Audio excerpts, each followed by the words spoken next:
Dude, I have to tell you, poetic justice. Like, I don't think anyone in America felt good in the last couple days. Because we saw this weatherman on one of these channels talking about the government spraying these particles to, like, dim out the sun and shit. And all these particles are heavy metals and shit. And basically you'll have like flu-like symptoms. So like I'm telling you, that's what's been going on. Is we've been having like flu-like symptoms because the government and their fucking stupid weather modification bullshit they like to fucking do. Mm-hmm. I was Wookie. Oh my god, I was just about to put on Tisa. See, look, right there, right there. She's right there. That's crazy. Okay, so...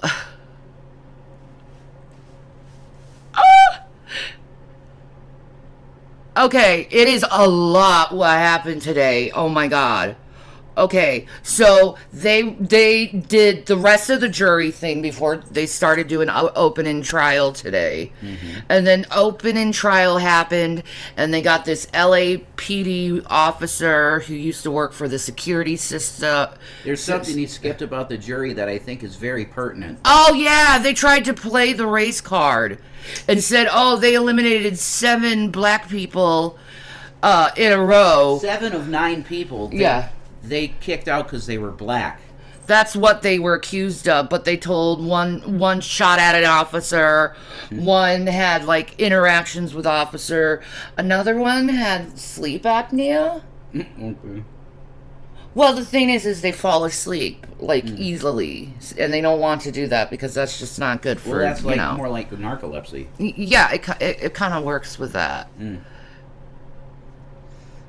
Stephanie So, okay, she's in court. I've been watching all day BJ Investigates, and I just finished watching her, okay?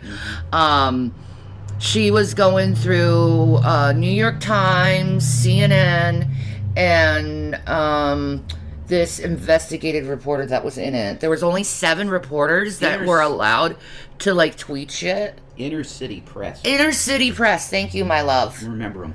Yes, Inner City Press. On X. The LAPD officer who was the security guard, he was the one who was coming out of the elevator in the Diddy tapes after he kicked the shit out of Cassie, the person who opened up the elevator was the security guard because they caught Diddy beating the shit out of Cassie, and one of the people who were watching the video said female in distress on this. And many people are guilty here. Yes, so many people didn't say shit about this whole scenario. I hate to say it, but Gene Deal. Yeah? He has a deal. Yeah. Okay? Yeah. I think all these people that hung around this scene need to catch charges. I do too. Gene Deal, he's too close.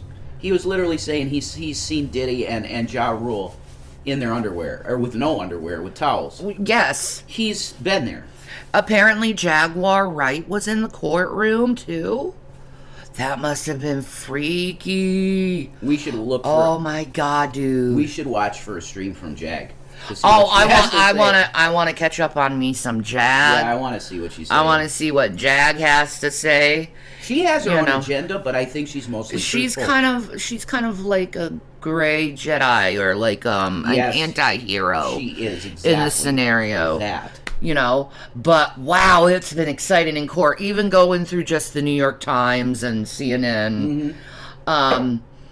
How they opened up with the Diddy video and the witnesses alongside it. And do you think Fitty is waiting to drop? They even questioned a sex worker. Do you think Fitty is waiting to drop that doc after the trial? I think that's what he's doing. I think he's doing it in September. Yeah. There's a date, but that's gonna be nice. The trial will definitely be over. No, I can't wait for Cassie to drop her book. It's going to be great. God bless her. So, like, it's so much, man. Shanny, have you noticed how these freaks like to prey specifically on Christian women? Yes. It's how they get their power. You know, because they're all into Crowley bullshit. They're psychic vampires. Yeah, they are. And they suck out the life of a person by sex. Yes. That's crazy. You're relearning German? Oh, okay. Hallo. Hallo. Ja. Ich bitch liebe dich, crazy. That's great. Alright, it's the only thing I know. Morstenstein. Other than Du hast. Oh my god, that's it.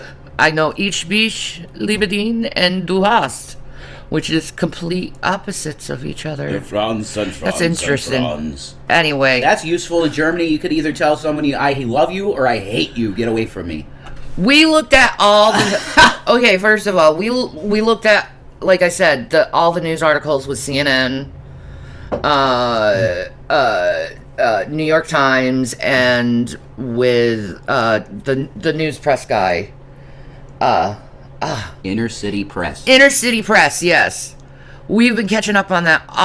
Hi, Becca. Hi, Deanne. Happy birthday to your mom, Becca. Oh, that's beautiful. Hi, Deanne. I miss my mom. Wookie, I love you. Is Wookie in the house? Yes. All right, good. I'm so excited. I love Tisa was in the courtroom, and I want to hear her take on this. That's cool, man. Because we've been just hearing outside the courtroom from all the other reporters, but what is she going to talk about? She's very organized in her thinking, and she's been following in this stuff longer than anything, man. So, happy birthday, late mommy. Mine is 14th. Aww. Beautiful. That's so beautiful. You're coming up. You're coming up. I want the world to know. Yes. Happy birthday to Boondocka's mom. Oh, yeah. Oh, yeah. She's 76. Oh, my God. Bless her heart. That's beautiful. That's a beautiful number. I've got bills to pay. But it's her birthday. Yay. Hey. Bro. Okay. Let's all listen to Tisa. Hey, what's up, guys? How y'all doing today? Y'all already know I went to the Diddy trial. Shout out to, first of all, I want to give a shout out to Victoria. Thank you so much for becoming a member of the Tattletales. Y'all, I went to Diddy's trial, so you don't have to. I took so many notes to break down what's going on. Where do y'all want to start? Listen, tomorrow I'm going to be going live in the morning, in the afternoon, and I'll go live right outside the courthouse as soon as the trial is over. I might even start sneaking out and giving y'all updates and coming back. It was a YouTube reunion. Do y'all know that memes make it make sense? Baby, we actually started off doing reality TV panels together, and now we were both looking at each other. You know, he's a cutie patootie, right? We were both looking at each other at the Diddy trial. Life is crazy. Shout out to memes, make it make sense. Okay, so where do I start? Let me pull out my notebook. Look how many notes I took for y'all. It was wild in there. And here's the thing, okay? Let me just jump right into the testimony. First of all, let's talk about the opening statements, okay? The prosecutor's opening statement was, when I say it was law. I'll do a stream specific. Your birthday is Wednesday? Okay. Mm-hmm. Okay. It's the 14th. It's your doctor appointment. Yeah. What time? Like 3, I think. I have to call them. Okay. I will do my best to have one for you at probably around nighttime. Yeah. If anything. Yeah, because we'll try and Shanny, we'll try and do something for your deal. Yeah. You know? That's true. Diddy, he likes his baby oil. That's one thing that the prosecutors keep pushing is topics surrounding baby oil. Astroglide was needed. I think they're purposely stating the baby oil and pushing the baby oil because it had rugs in it. Yeah. That's why Diddy was like, you don't got enough baby oil on. And what's the charge for that? Rug trafficking. Exactly. Because he was carrying it around. My God, you're insane, dude. Sex crazy. That stuff goes into our water system. Ew. Maybe he was trying to rug all America. Oh my God. He wanted everyone to get freaky. That's insane. Maybe Diddy was like, you know the second episode of Star Trek where everyone gets horny? Mm-hmm. Maybe he got turned on by that when he was a little kid, and he hasn't gotten that image out of his head of like, oh wow, this is amazing, everyone fucking each other. Uh-huh. Anyway. That's entirely a plausible scenario. Thank you, Gene. Dang it, bathroom. And for the layman, Gene Roddenberry. Oh my God, he's a genius. Yes. Tisa? When I said it was meandering, and she was talking at a pace like this, like she was speaking to children, and not 5-year-olds, but 3-year-olds that are in trouble. She was talking like this. And I was like, I felt like when I watch my audiobooks, the way I slow it down, or that's not true. Y'all know me. I speed my audiobooks up. Every audiobook I listen to or podcast is at 1.5, 1.75. I'm like, come on, give me the information. She seemed like she put her stuff into 0.75, 0.60. It was chopped and screwed and not. Deanne, what do you and Wookie talk about behind the scenes? Because I see you guys and you're always like, here we go, oh Lord. I love it. You know, because the jerks have to come in their hordes. Mod war story. It's like you just have to say something mean to me, don't you? Mm-hmm. Just something. There you do. Just enjoy the show, buddy. Why do you... Oh. Malcolm in the middle, folks. You speed stuff up? Oh, no, I can't do that. I can't do that. Oh, no. I can't do that. I'm too... not ADHD. Right. You want to comprehend what you're hearing. Exactly. That's how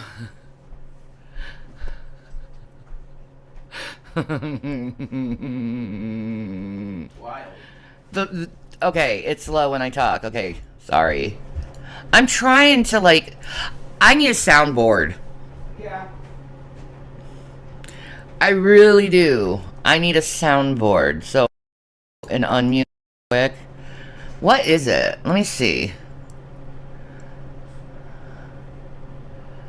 I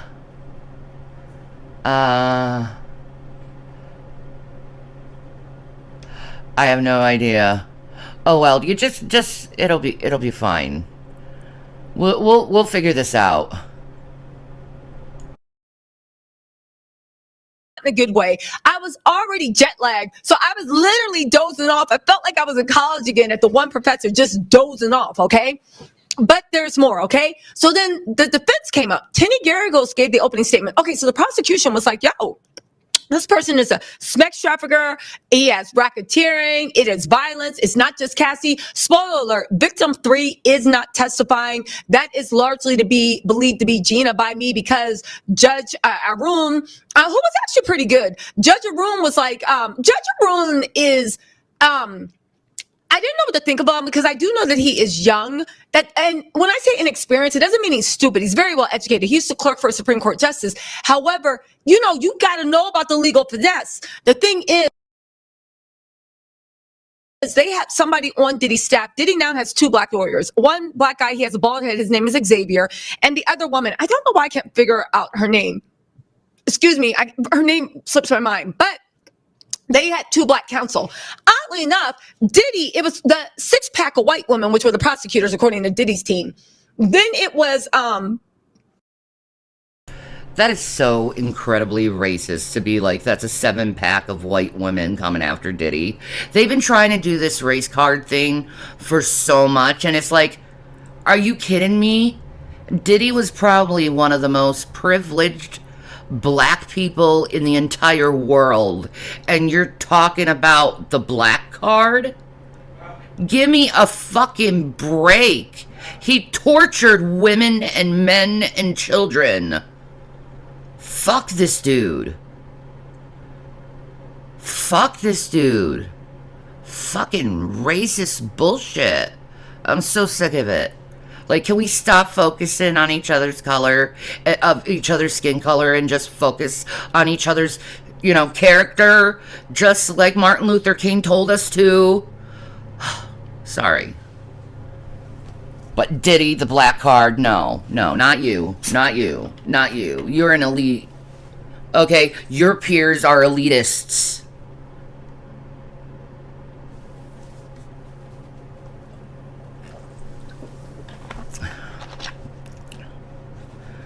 Diddy did do it. We all know. He ain't fooling nobody. We've been hearing this shit for like over 30 years now, all the fucking crazy shit Diddy's been into. This is not that hard to believe that a man who had an exceptional amount of power goes into a maniacal sexual frenzy. I mean, Caligula, hello. Shit, you could even look at fucking Bill Clinton and his shit that he used to do. Damn. Yeah, but it wasn't only just 50 Cent. It's Suge Knight that's been talking about this shit. It's been all the Hollywood stars always giggling and hinting to this shit. Like, bullshit, man. And I've been following these fucking people for so long, man. It's crazy, yo. I'll put Tisa back on. The prosecutors, paralegals, there were 3 of them. This is second row. Then it was an expert witness with glasses. It was that girl, the new one, the black woman. And then it was a black guy, Xavier. And then it was Mark Agnifilio, who literally looked like Chicken Little with his new haircut. And get this, I was falling asleep at trial 2, but I could have sworn I saw Mark Agnifilio falling asleep at trial 2. It got boring for a second, right? But don't matter, because I was there for the whole 8 hours. I'll tell you. Poetic's like, I'm 25 and I feel like I've been hearing about this for at least 15 years. Yeah, we've been hearing about this shit for so long, man. Why talk about other PDFs? I do. When I spot one, I point to it. This is just a big case, and I'm going to cover it. Because I've been wondering this for years. You know what I mean? What happened. So anyway, it was Mark Agnifilio, then it was Tinny Garagos. Diddy and Tinny Garagos are like this, but I think that's because Diddy knows Tinny, because don't forget, Mark Garagos and Diddy are like this. That's the one that may or may not be canceled. So it was Mark Agnifilio in the third row, Tinny Garagos, Diddy, then it was the other girl, the Shapiro girl, and like some other girl that just came on. I don't know her name. So that's who was there. Okay. Now Diddy's family was in the second row. They should have been in the first row, but I think first row was like for court officers overflow. They were in the second row. Okay. The girls had like slick back buns parted in the middle, the twins. Chance, she dyed her hair auburn. She was wearing white. The girls had. Why do you think why Diddy? He's the scapegoat. He's a way how to stop all, people speculating, but I don't think that's going to work this time, because the internet's just going to keep pointing these guys out because they're creepy fuckers.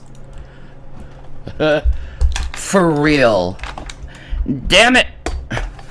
My technology is failing, and I have to reposition it. I apologize. There we go.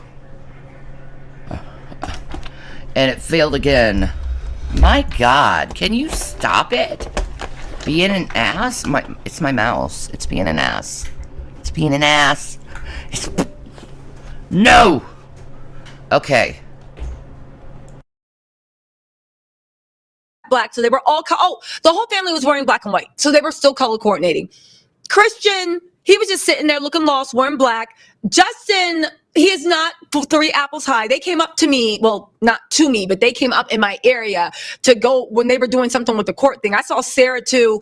Everybody was there and people were getting too close. And I was like, do they not know I got undercover security? And my man, thank you to my man. Do y'all not know there's undercover security sitting here watching? Right? So I felt free. I was like, do with that what you will. I felt free, right? Because I know I had somebody from the corner looking out for me. But, right?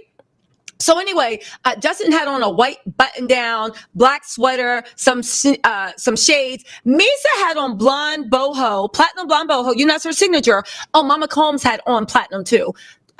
Quincy was sitting up straight. His hair is short, Caesar, dyed platinum. Christian was in all black, dressed in all black like the omen.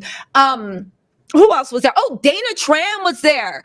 She didn't have the baby, I don't believe, but I believe Dana Tran was there. She's getting a little gray in her hair. I guess she's getting worried. Who else was there? Misa had a walker. And I said, actually, Jamie said this. Shout out to Jamie up in Ghana having the time of her life. She was like, how does Misa have a walker? But you still with Mary J. Blige. Like, when did this happen? Okay.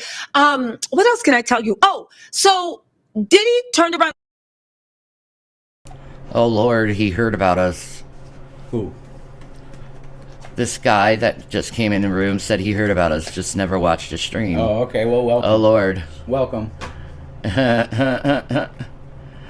Oh, we know about the government and child trafficking. Oh yeah. We should catch up with Allie. She hasn't posted anything. No? No. Okay. So this is all we got. To wave to the kids. So Mark Agnifilio, before we even get into the witnesses, right?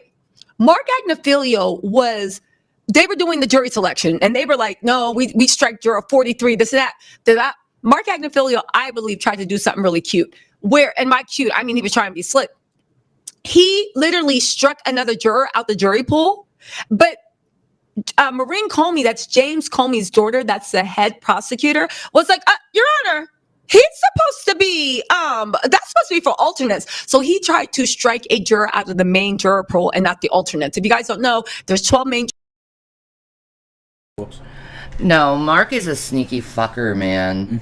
He's so unethical as a lawyer. He seems sneaky. He does. Like, he tried to allude that the baby oil came from Costco, and then Costco replied and said, we don't Shanny, sell baby oil. He was clearly saying that tongue-in-cheek. But Yeah. he should not be joking like that. Right? And of course he's talking to fucking Mark Levy, TMZ's fucking demon from hell, who helped cause Harvey Levin, whatever his fucking name is, Harvey Levin, Yeah. who fucking pretty much got Britney in the problem she is in now. That's horrible. Like, people need to charge that motherfucker Like, bro, for trafficking himself. He's got a lot to account for. Yeah.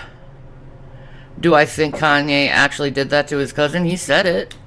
Why would he not? Why would he say it if he didn't do it? Yeah. Jurors, there's 6 substitutions and there's 3 alternates. That way, there's basically, they all listen the same. They all sit in a jury box, but when it's time to vote, only the first 12 go back unless, they need to do a pinch hitter. He kept trying to do something, but the thing is, when they called him, and he tried to do it 2 times. And Maureen called me 2 times. Was like, Your Honor, what is he doing? Right? Objection. It threw off Mark Garrigo so much. He started going, hubba, hubba, hubba, hubba, bubba, bubba, bubba. He literally was like thrown off. And that's when all their counsel was like, what do we do? What do we do? What do we do? Funny thing is, when that happened, Diddy was looking like glaring. Like, Oh my God, he was giving dirty looks in front of the jury. Hi, Cookie Pop. Oh, that never works out good. Hi, Cookie Pop. That never works out, is when you're giving weird fucking dirty looks. She's like, No. like that. Like, oh my God. He's such an idiot. He can't help himself. I don't think he can help himself. He's so, like, And now he's carrying around what? A Bible. Yeah, apparently he was reading the Bible in the trial. Interesting. You ain't gonna garner sympathy that way. You might as well color, dude. Nobody gonna believe you. Okay, a Christian man don't act like that and do shit like that.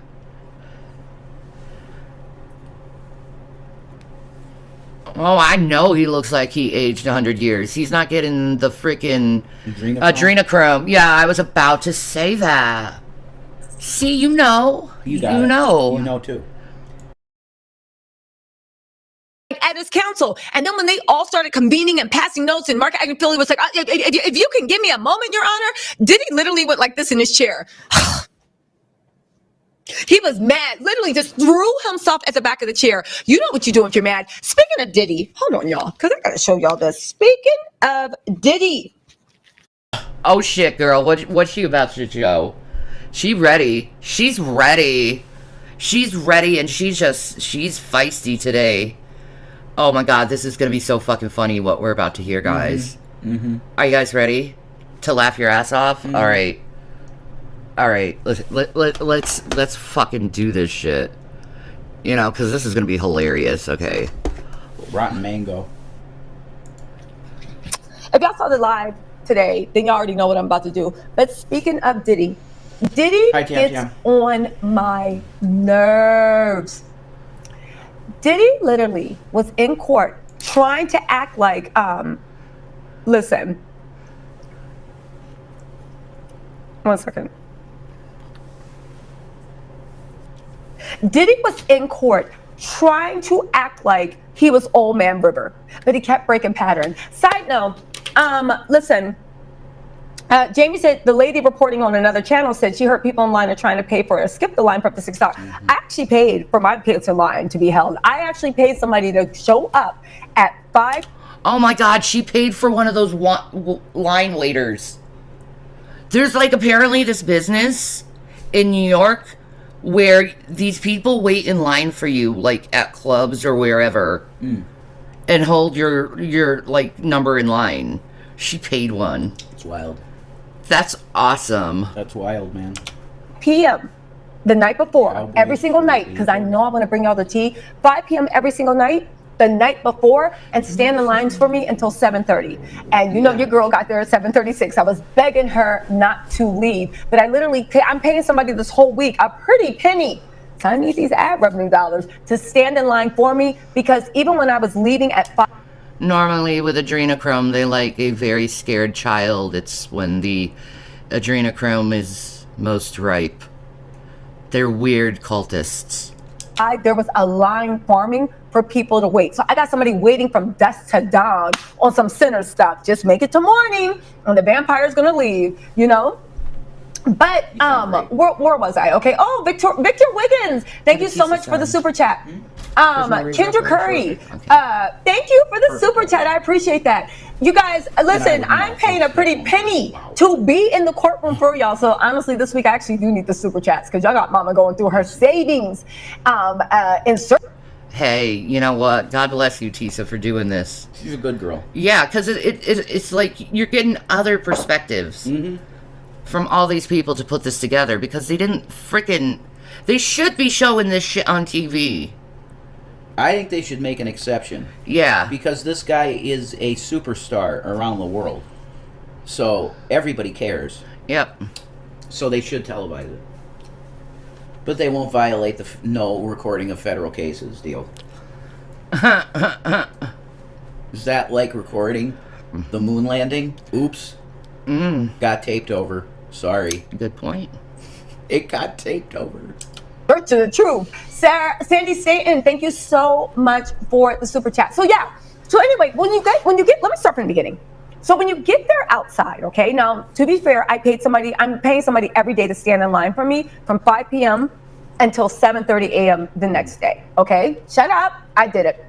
I was supposed to be there by 7:30. Of course, my flight was late. You know there's always an issue with my luggage. I need to stop checking in, like literally 2 minutes before the gate closed, because I swear to God, they always think I'm a terrorist or something. And my luggage always gets held. I think they'd be like, yeah, it's giving bomb. Check her luggage, right? Oh, yeah, this is way bigger than the Johnny Depp case.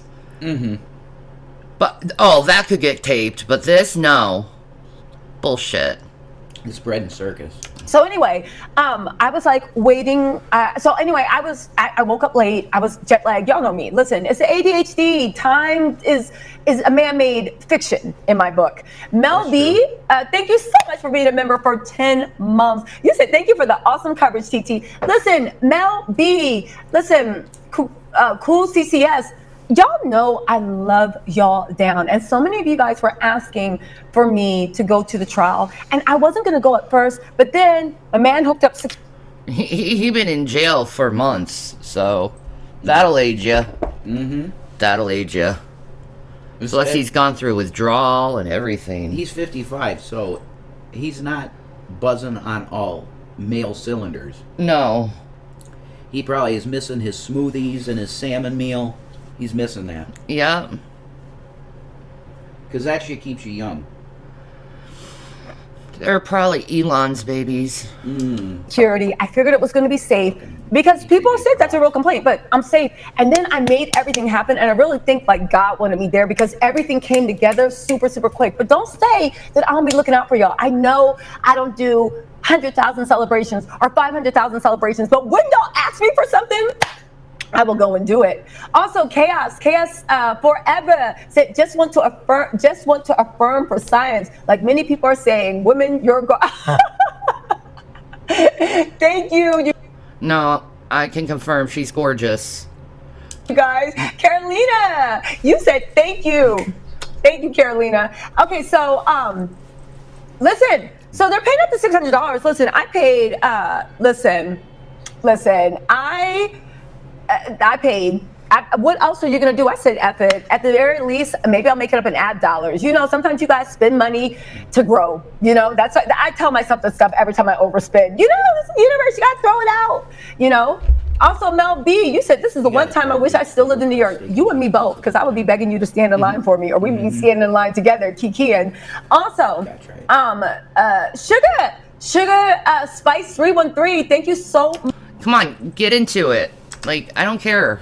I want to know about Diddy. My line holder, you know, I paid her a pretty penny, but it was still nice of her to even stay 10 extra minutes, right? Because she could have just been like, and I'm out. Like, you already paid me. Come on, get to the case. Goodbye, right? Oh, thank you, Love and Peace. Thank you for your awesome reporting.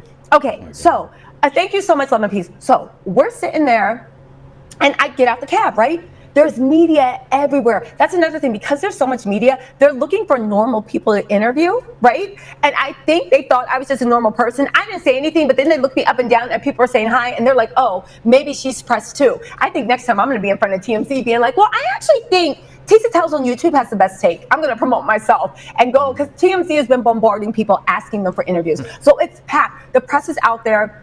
People are arguing online over places. They tried to argue the fact that I just came out, but I have to let them know, I paid for this spot. Please turn around and go bother someone else.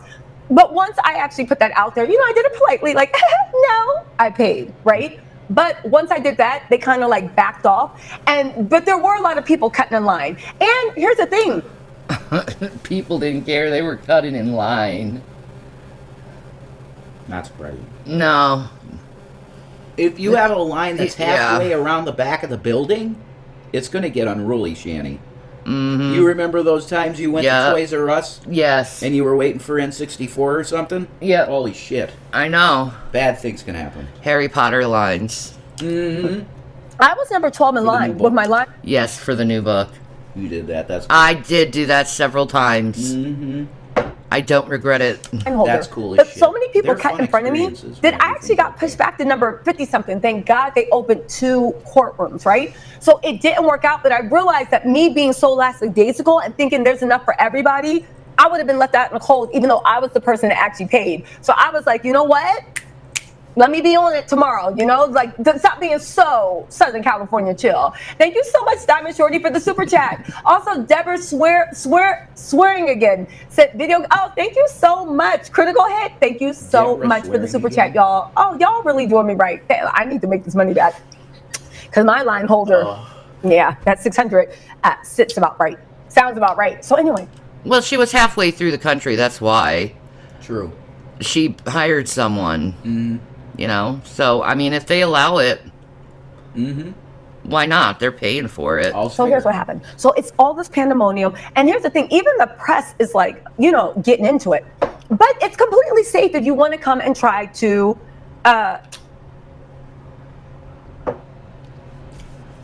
I have to agree with you, Tam Tam, on her voice the majority of the time for me, too. Damn, guys.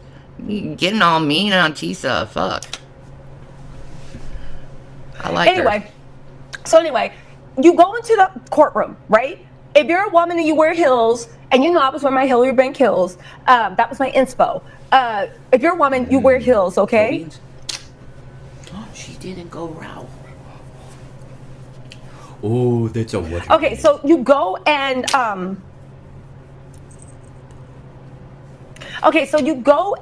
you wear, even though I will say tomorrow, if anybody's gonna be standing in line, I'm gonna be standing in line for myself tomorrow. So if anybody is out there, I'll be standing in line for myself tomorrow, okay?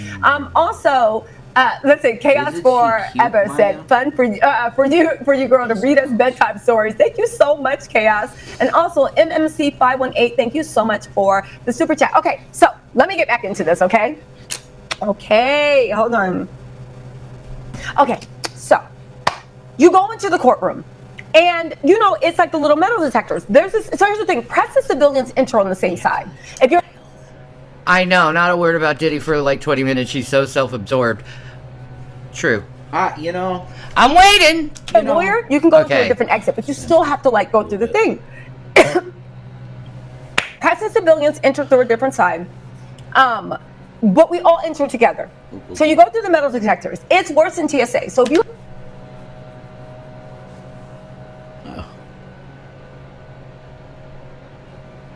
Dude, some people are having their fucking show and here you are mowing your fucking grass. Oh my god. You gotta deal with it. I know.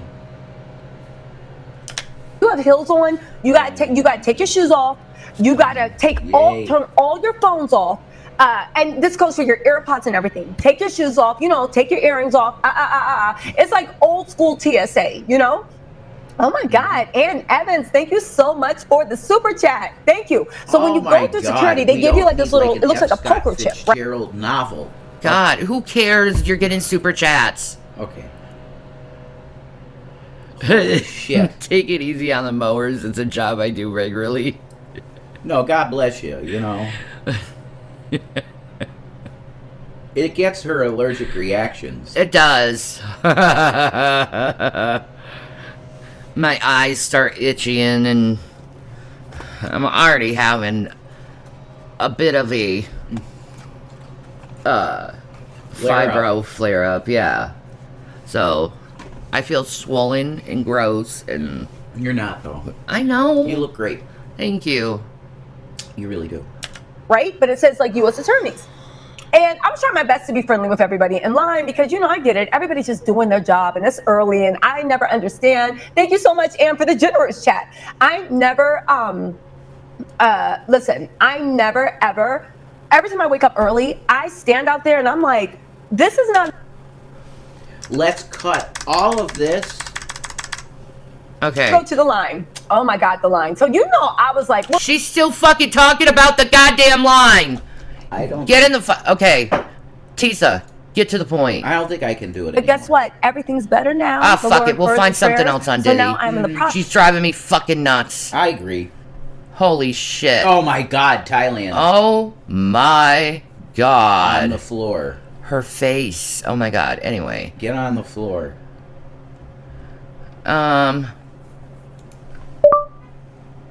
Diddy court trial. Getty court trial. Okay. ABC, TMZ, MS, the Law and Crime Network. Mm-hmm. Let me see. Oh, Rotten Mango. Okay, that's better. We'll watch Rotten Mango. All right. Bada bing, bada boo. Tuesday, May 6th, I walk into this room in New York City. I'm already nervous. My plane was delayed. I was supposed to be here yesterday. The room itself is so daunting. It's huge. It feels like it could fit 100 people, 200 people. I have no spatial awareness. It feels like a cathedral church without the peaked ceilings. The ceilings are tall, they're made out of wood, and everything about it feels like you cannot talk above a whisper. So right when you walk in through the double doors, you've already walked through this like carpeted hallway where you can hang your coat. Double doors open up. There's 2 retired law enforcement officers next to you. They're wearing bulletproof vests. They're retired? Yes, and now this is their job. So all of them are... Oh. Why are you freaking out over fucking 2 old-ass cops? That ain't nothing. I watch Murad as well. He's cool. Wookie. Yeah. Are retired law enforcement. And the first thing you notice are church pews. Just rows and rows of church pews. You got the left side and the right side. And then above that, and I'm just trying to paint the picture, there are 10 massive chandeliers. Huge lights, but chandeliers makes it sound very fancy and there's crystals hanging off of it. They look like the ceiling boot lights everybody hates, but they're huge. I don't even think I could hold it with my arm. I wouldn't call those chandeliers. Once again, Ceiling lights. we're doing F. Scott Fitzgerald type descriptive writing. Could we please talk about the court case and what happened in the courtroom? I know, that's what I want to know about the fucking court. Wait, this is 2 days ago. This isn't recent. No, it's not. Fuck this shit. I want something goddamn Oh my recent. God. You pieces of damn shit, man. We probably watched the best one, which is BJ. BJ's awesome. I might have to go back to Tisa because there wasn't that many reporters in the fucking courtroom. Right, you're right. So I, Okay, we were like here. There we go. then he picks up a pen. Okay. I'm like, all right, so cool. So I go into, so anyway, eventually it gets to my thing. And when I say eventually, I was literally like the third group of people. So they take us up. You can't sneak in. There's no way to get around it. They literally walk you in. It's almost like a club. You know those clubs like in Korea where you got to go up to the top of, it looks like office buildings, but there's clubs at the very top. It's like a club at the Diddy trial. Diddy making bad looks to everyone. They literally walk you in, put you on the elevator, and make sure and escort yourself into the courtroom. So they're keeping count, so you can't really sneak in any type of way. And they guard the courtrooms like very, very jealously. So I go down and I sit, okay? I like the group. I met so many... I don't care. Oh my God. Get to the goddamn trial. But there were a lot of people from Legacy Media. And when I say they were giving up the tea, I was just like, ooh, just listening because they were talking about other court cases. They were talking about what was going to happen. Cassie was supposed to testify today. She did not end up testifying, but she is expected to testify tomorrow because... She's also expected to give birth. Mm-hmm. So they better get Cassie in tomorrow before she has a baby. Mm-hmm. Then nobody's talking. Like, holy shit. It's true. She's like days away from giving birth, right? She's due on Wednesday. I know. She's like a star witness. We should wait until after she gives birth to have the testimony. They may have to. The press, not the press, but the people noticed that she is heavily pregnant, like she could have it any day. You know who else was in there? Cassie's husband was in there sitting in the back. Alex Fine was in the back holding it down for his woman. Cassie and Alex are such a beautiful couple. Like, I swear, I think that's probably what Diddy's mad about. She looked at Alex and was like, I ain't never coming back. Anyway, right? Not making fun of the light, but you get what I'm saying. Jimmy Bowser said, hi, Tisa. We appreciate it's for the coverage. Let's help out folks. Oh, thank you, Jimmy. Oh my God. What if she's going through like a really tragic moment when she's on the stand and her water breaks? No. She should not get on the stand until she's had her baby. That's what I would say. Thank you, Alejandro. Andra People, thank you so much for the super chat. And OG said, Tisa, you so fine. Haters tried to say she was AI and filter before today. Did they? Baby, please. If I was a filter, I'd be looking like the Chronicles of Narnia. You think I'd be looking human fine? please. I would be looking like extra AI generated. Buddha Lion said, thank you for all you do, Tisa. I wish I was still in New York to help you out. Buddha, I'm glad I can be in New York to actually help you guys out. Oh my God, Selma Adams said, me like you a lot. Keep up the good work. Thank you so much, Selma. I appreciate that. Also, Brandy Sasson said, if Cassie was free to leave, then why did Diddy beat her and kill her? We'll talk about that in a second. I'm just setting up the mood, and then we're gonna. No, I want you to fucking tell you what happened. God damn it! Not that fucking. I hope you're getting steeds. She is making you rage, and your little ears are starting to go jing jing. Jump right into Brian Still. He's a very good attorney, and he had me worried for a while. But the first two witnesses the prosecution put on were so strong. Brian Still can't even get through that. He literally sat down. I'll tell you about that in a second. Chaos. You could talk about the court case, maybe. She got 10,000 goddamn people watching right now. Where do I get 10,000 people watching me? What? How much do I have watching me right now? Let me see. I have 77 people. Thank you for everyone watching me. Thank you for everybody watching, and please hit the thumbs up if you can. Be a member if you want. Forever said, girl, you could be reported about Teletubbies and we still be watching. Don't tip me. Don't tip me. Right? Do not tip me. I'm going to turn around like the sun in Teletubbies. Winky. Maybe she's just so enamored over seeing Diddy that she can't seem to get her 10K watching you, watching her. Mm-hmm. Nice. Even better. Okay. Listen. Okay. Okay. So, come on. So we get in court. And, they start with the jury trial. Mark Agnifilio was looking real unprepared. He was caught very, very flat-footed. And his new haircut makes him look like Chicken Little. You know the new Chicken Little where he got on glasses and got like the little pomade pump?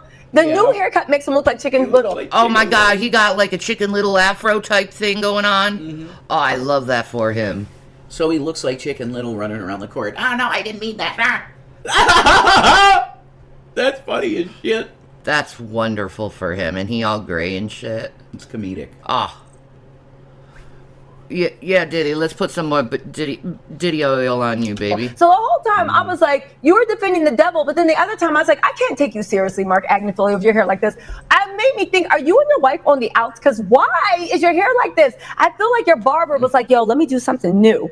And, after that, because we all been there, you go home and you're like, why did I let this girl talk me into cutting 8 inches off my hair? No, I didn't want a pixie that comes right here looking like Sideshow Bob. Karen's like, I can't believe Karen Jordan, thank you so much for the super chat. And Leslie Murray, thank you so much. Listen, I'm going to be Maybe Karen is going on outs with Mark. I don't know. Probably. right there with y'all reporting. Okay. So listen, the homegirl Hiller said, child, I've been waiting for this one. Big Tisa, not the little one. Yes, big indeed. Let me tell y'all, if y'all ask me if I'm pregnant one more MFing time, y'all literally about to have me start lying, talking about, yeah, I didn't make it. Just listen, I've been eating donuts and Doritos. A lot was going on with my family last year. But guess what? Everything's better now. The Lord heard the prayers. So now I'm in the process of getting my summer body back. But can I be fluffy in peace? Jesus Christ. Yes, this is what donuts and Doritos did. Yeah, let the girl get fluffy in peace. Jeez, man. That's fucking parasocial. It is. Oh, you're getting fat. Yeah. You're getting rude. Mm-hmm. Go. Anyway, right? I'm not hiding anything, y'all. Y'all saw me on the steps. Just let it go. It's fine. Yes, indeed. Big Tisa, not the little one, but the little one's going to be back by summer. Promise y'all. Right? Anyway, so, okay. That's okay, Wookie. We're here for you. Mm-hmm. So what the guy, so they're doing the thing. Mark Agnifilio with the jury selection, it goes by pretty quick, but Mark Agnifilio and Diddy's whole team was called All Balanced. Diddy was this, let me show y'all really quick. So Diddy, hold on y'all. So Diddy could not keep in character. So Diddy came in like this. Hold on. Yeah, don't lose any more weight. You look good, girl. Stay exactly like that.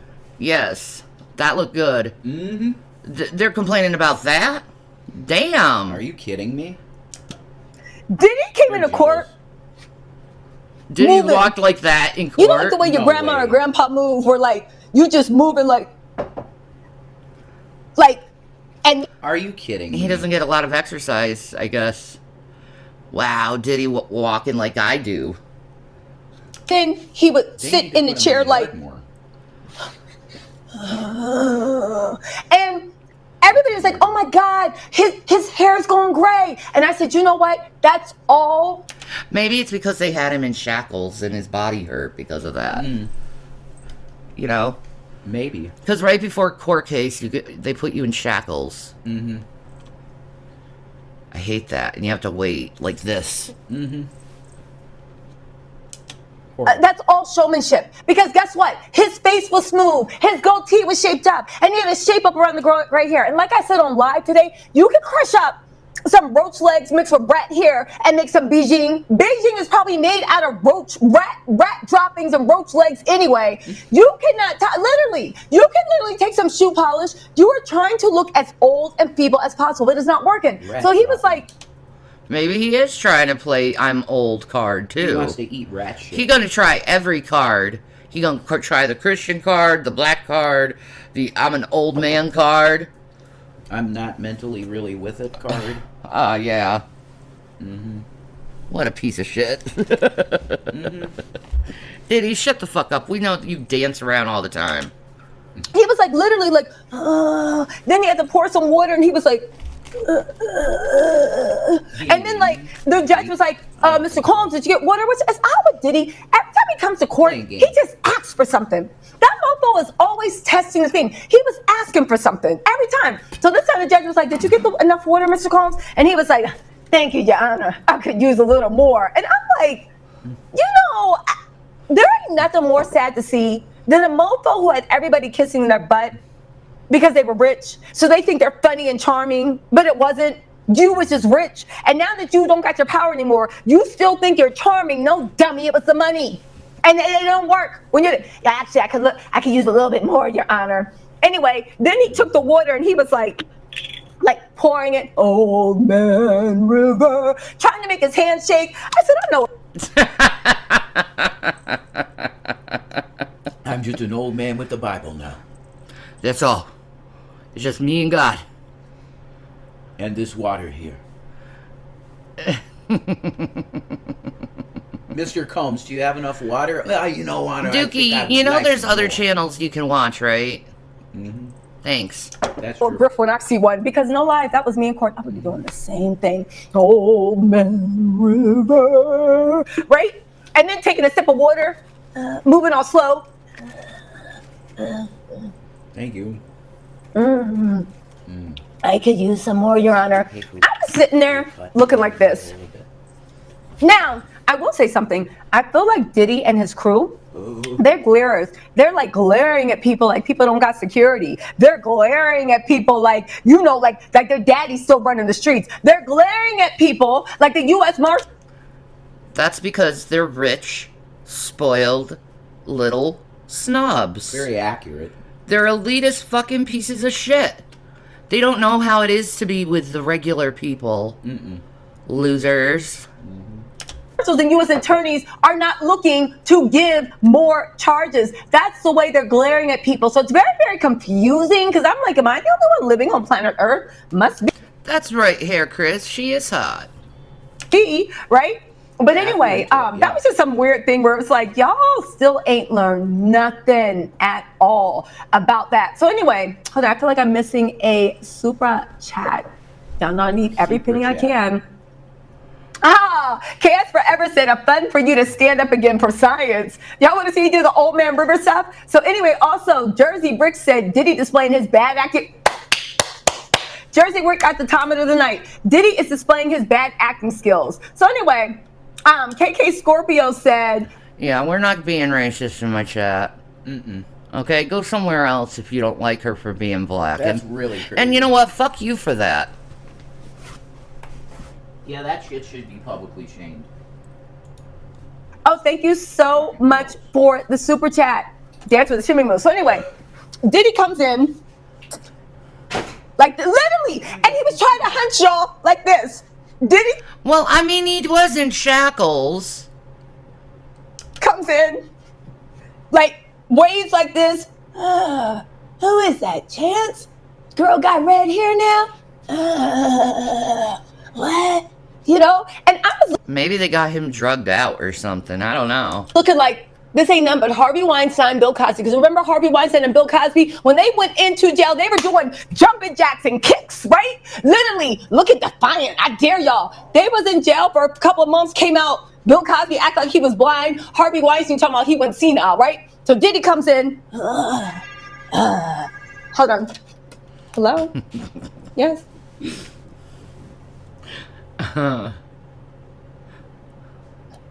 Oh, okay. Oh, yeah. Okay, right. Hold on 1 second, guys.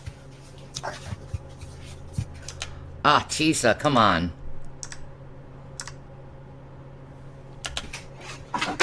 That was a delivery. Okay, I thought that was a hotel telling me to keep it down. The neighbors are like, shut up. Anyway, right? So Diddy comes in. He hunched over. 1 second, I'll be getting on my seat. Then he picks up a pen. And he's writing all stiff. Like he's 90 years old. Diddy, shut your dumb ass up and go make some beats. So he's just like, But the thing is with Diddy, because he's such a bad actor, shout out KK Set, right? Yeah, but would he be still going through withdrawals? It's been like months since he's done anything. Yeah. Like, I don't know. I think he'd be over that. Maybe he got something like wet brain or something. That's possible. He literally would break. Like he dropped his pen one time and then jumped up, dipped under the seat to go get it. Another time he was moving too fast, grooving. Another time he forgot he was supposed to be old and senile and was like swigging water, like He was dancing, drinking water.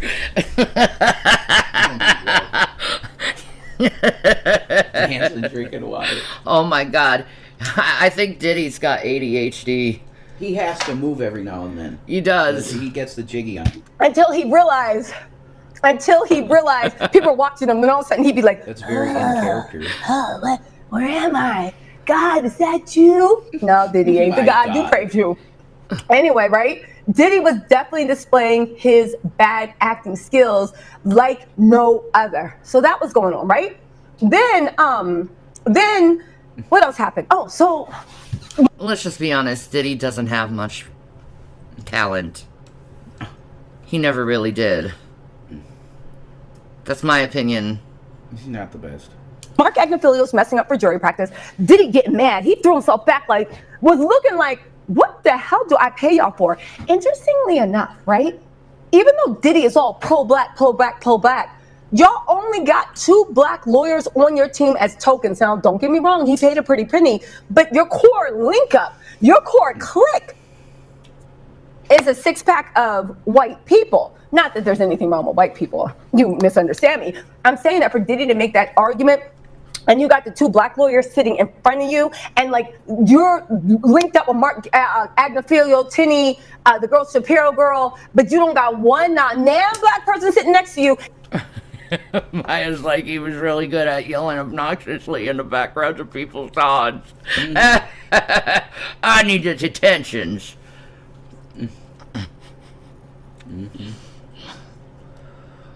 Diddy's stupid dancing.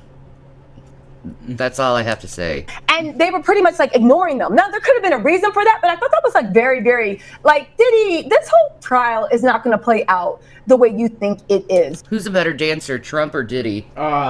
Trump. Oh. You know what I'm saying? It just wasn't. Kim South said, hey, Hillary Banks, I mean, Tisa, I live in New York. Heck, I would have gladly saved a spot for you in line just to be nosy to see who pulled up.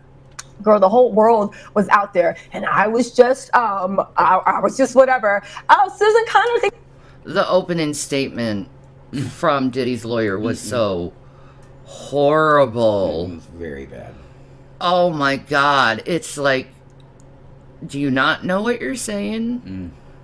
Thank you so much for the super chat. I appreciate y'all. Let me make sure I'm not missing any chats, okay? Joel Haas says, I'll be honest. I don't care about the goddamn chats. Looking at you, then you're like, what's going on? Right? So anyway, Diddy's doing all stuff. I feel like Diddy's people and Diddy are glaring all over. Like, it's weird energy, but it's energy like they think people didn't come with security. But it's weird energy, right? He's giving immigration money to vets? Okay, that's cool. I'm for that. But whatever. That wasn't for me. Susan Connor, thank you so much. So anyway, like, that's going on. And then what else was going on? Okay, so thank you, Kim. So anyway, so it's jury selection. So right after that, they get into opening arguments. Now again, like I said, the prosecution's opening arguments were they were slow, they were meandering, and my jet lag self, my head kept knocking back like I was in like anatomy and physiology 101 in freshman year of college. Like I was just gone. Oh, I've been there. I know exactly what she's talking about. Right? So that was going on. Now, the interesting thing about that, Bali Sanchez. No, Bali Sanchez, she said, was Janice's wig crunchy? I can say one thing. Miss Janice looks amazing to be 80 years old. And she had on her Marilyn Monroe brush out, right? Well, oh, she had her blonde wig on. I had that comb bed. Oh my God. She was tweaking. Flat. Finger curls, brushed out, put them on, make them want to marry me. Listen, am I the only one that appreciates her 613 flights of fancy? I actually think she looked really, really good. So no, listen. I actually think that's really, really good.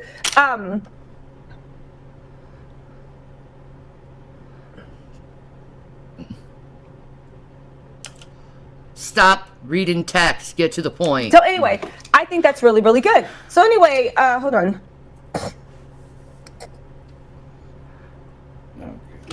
So anyway, the prosecutions, but they did say he is a sex trafficker, he extorts, he is this. Oh, his mom used to do freak-offs when he was a kid in the house with him. She was a prostitute. For years, man. He is that. He is a devil incarnate. Like, we need to get rid of it. We need to get rid of him. I said, okay, fine. But they were playing it very coy, the evidence they were going to put out, right? So then Tinny Garagos gets up. That's Diddy's defense. And she starts doing her opening statements. And let me just say, Tinny Garagos did a really good job. She did not do a good job at her opening statement. Are you kidding me, Tisa? You gotta be delusional. She's low IQ, man. Tisa's low IQ. She has to be. It almost felt like I was being, it felt like I was being gaslit, though, because... You were being gaslit. The whole time. It's just domestic abuse. You'll find out he's not a racketeer or trafficking people. It's just his private sex life, and the government shouldn't be in it. Because she was like, they're trying to go into his bedroom. This is what lovers do. Yes, they had unconventional taste, but the prosecution said that you're going to hear Cassie testify that her almost choking because Diddy made a blank worker in her, like, urinate. He peed in her mouth. An ex-worker. These people hate women.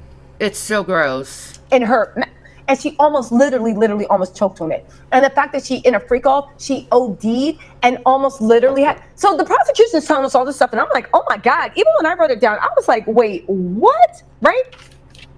But I didn't hear anything about the ODing thing. No. In the news articles and shit. Yeah. Ooh hoo hoo. You know, at the end of the day, it was just like really, really weird that happened. And then Tinny Garagos is saying about how he said there's gonna be people testifying for Diddy saying he's a good person. She was saying that this is just what lovers do. They kept saying they were strong, capable women. They could have left at any time. Strong, capable women. And then she explained. Strong, capable woman. She was 19 years old. Are you fucking, yeah. Get out of here. Mm-hmm. She was 19 years old and got sucked into this shit. Coerced. Playing the tape. She's like, you're going to see a tape. And you're going to see a tape where he reached over, grabbed the back of her hoodie, pulled her back, pushed her with his foot, and then pushed her again with his foot. because they had a situation rife with jealousy and he needed to get that phone. Now, mind you, the prosecutors had the key. Oh, it's jealousy. He had to get that phone. No, he was erasing evidence. Because when they had one of the witnesses on the stand, they kept playing the tape. And the funny thing is, Maureen Comey, she had a key. She kept saying, run it back to minute 116. They kept repeating the part over and over and over and over and over where Diddy was assaulting Cassie. Over and over and over. And I like, without saying a word, it kept reminding you of the horror. Like, they were like, reverse it again. Take it to frame. And you kept seeing over and over, boom, boom, boom. But the fact that Tinny Garrett goes, she has a good opening argument, but the facts don't support it. You're trying to make like this was just a little dust up. When Diddy literally grabbed Cassie and started going under her, like, it's like the facts don't add up. And you're literally trying to gaslight us, but like, what else are you getting paid for? But it would almost, if I didn't know the facts, I'd be like, yeah, maybe this was like a little domestic, even though y'all know I don't play about domestic. I'd be like, yeah, maybe this was a little domestic dust up. No, it wasn't domestic. When he forced her to go back in these places, it turns into kidnapping. Mm-hmm. Give me a fucking break. It's absolutely kidnapping. But then when you see the evidence, it's like, oh my God. You know, another thing, the men that testified on behalf of Cassie, every man that was around Cassie was horrified at what she went through. Every single man. Okay? So they say their opening arguments. Tinny Garagos' opening argument was a little better just because she was talking normal speed, where the other girl was talking like Sesame Street. 1, 2, 3. It was literally like you're talking to like 2.5-year-olds when they're learning to read, right? So anyway, what else happened? Diddy was mad, frustrated. He kept trying to play like an old man. Then halfway through, when it was time for testifying, so Brian still got up. Brian still and Diddy started like whispering to each other in the room, right? And when Brian still started whispering in the room, Diddy started getting so like cocky. He literally cocked that leg back and was sitting there like this, acting like he a Nigerian boss. He literally sat there. When the men were testifying about what happened, he literally sat there and was like, literally. He can't help it. I don't think he can help it. I don't know. His brain's gone. It's not a show. It's not an act. He is what he is. He's a fucking monster. And we just gotta just acknowledge what kind of fucking monster he is. That sounds about right. That's how I feel about Diddy at this point. Like, I don't think there's anything he could do or say that would relieve my tension about him. Mm-hmm. Yeah. Trying to glare at people. And I was like, what is wrong with this man? You don't got any more power. Why does she mention everyone's race? She's a wee bit racist and has some racist tendencies, obviously. But, you know, it is what it is. You don't got any more money. And I'll tell you one thing, Brian still is good. Brian still is really, really good. And a part of me would be afraid because he's really good. But the prosecution started off with 2 expert. Well, when I say expert witness, they were good. So the first witness that came up, right? And I'm going to break all this down in a little 10-minute video. The LA police officer, the first witness is the LAPD officer by the name of Israel. Israel. Fuck. Perez? No. Iglesias? No. No. Something close to that, though. Gonzalez? Maybe. Because there's so much that happened. But the first witness that came up, he was a head of security, okay? He was head of security. And, also they said the trial will probably be over around July 4th.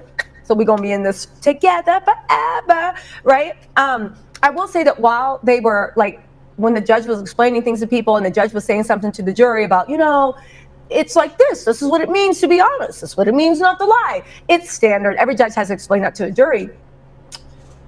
Everybody was trying to get a read on the jury. Can you tell Diddy, I know he thinks he looks like Old Man River. He looks like one of the vampires from Sinners. He looks like Bram Stoker's Dracula. I've never seen somebody with a more menacing face trying to look. So everybody's trying to get a read on the jury, okay? The guy, Xavier, that's the black guy he just added with a bald head, was, oh my God, Cassandra Johnson. You said you were awesome and so funny, young lady. I love it. Cassandra.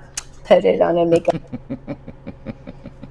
If they don't know what Diddy did and what he's accused of, I'm not helping you.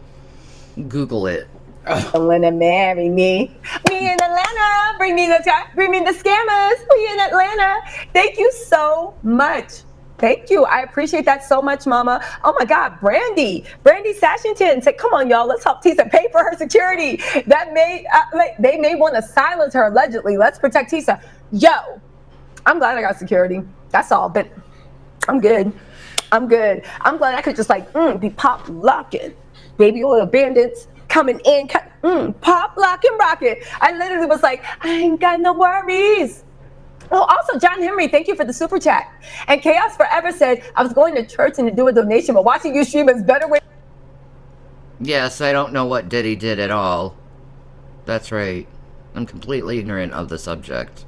To spend it. Listen, the Lord wants the money over here. I'm just saying, nobody in religious get my comments. It's a joke. Not really. Anyway, Miss Bean, thank you so much for the super chat. And also DJ Chippy, you said Diddy is doing the Kaiser Sosa, trying to do the Kaiser Sosa, right? Oh, that brings me to my point. So before we get into the testimony, because I took a lot of notes on that, and I'm going to break it down into little 8-10 minute videos so you guys have all you need. Lady Yum Yum, thank you so much for the super chat. And also Miss Caroline, sweet Caroline. Bum, bum, bum. Oh, thank you. You said thank you, Tessa, so much for doing this for us. Been here since the Balenciaga scandal. I can't miss tuning into the trial. Yes, this is a trial of the century. Praying for protection during this time. Don't lose your notebook. I will not. I'm going to go buy a new one. I filled this one up today. 199 said, how did Diddler react when he seen Cassie? So he has not seen Cassie's face yet. I heard that Cassie was being held on the 5th floor, and she was expected to maybe start her testimony today, but she's going to be testifying tomorrow. So there is that. Minnie Moons, thank you so much for the super chat. And also, any other super chats? I just want to get these out the way before I finish the story. Okay, so let's get into Diddy. So before the testimony started, everybody's trying to get a read on the jury. Prosecution is kind of looking over, trying to see what's going on. Xavier is just looking.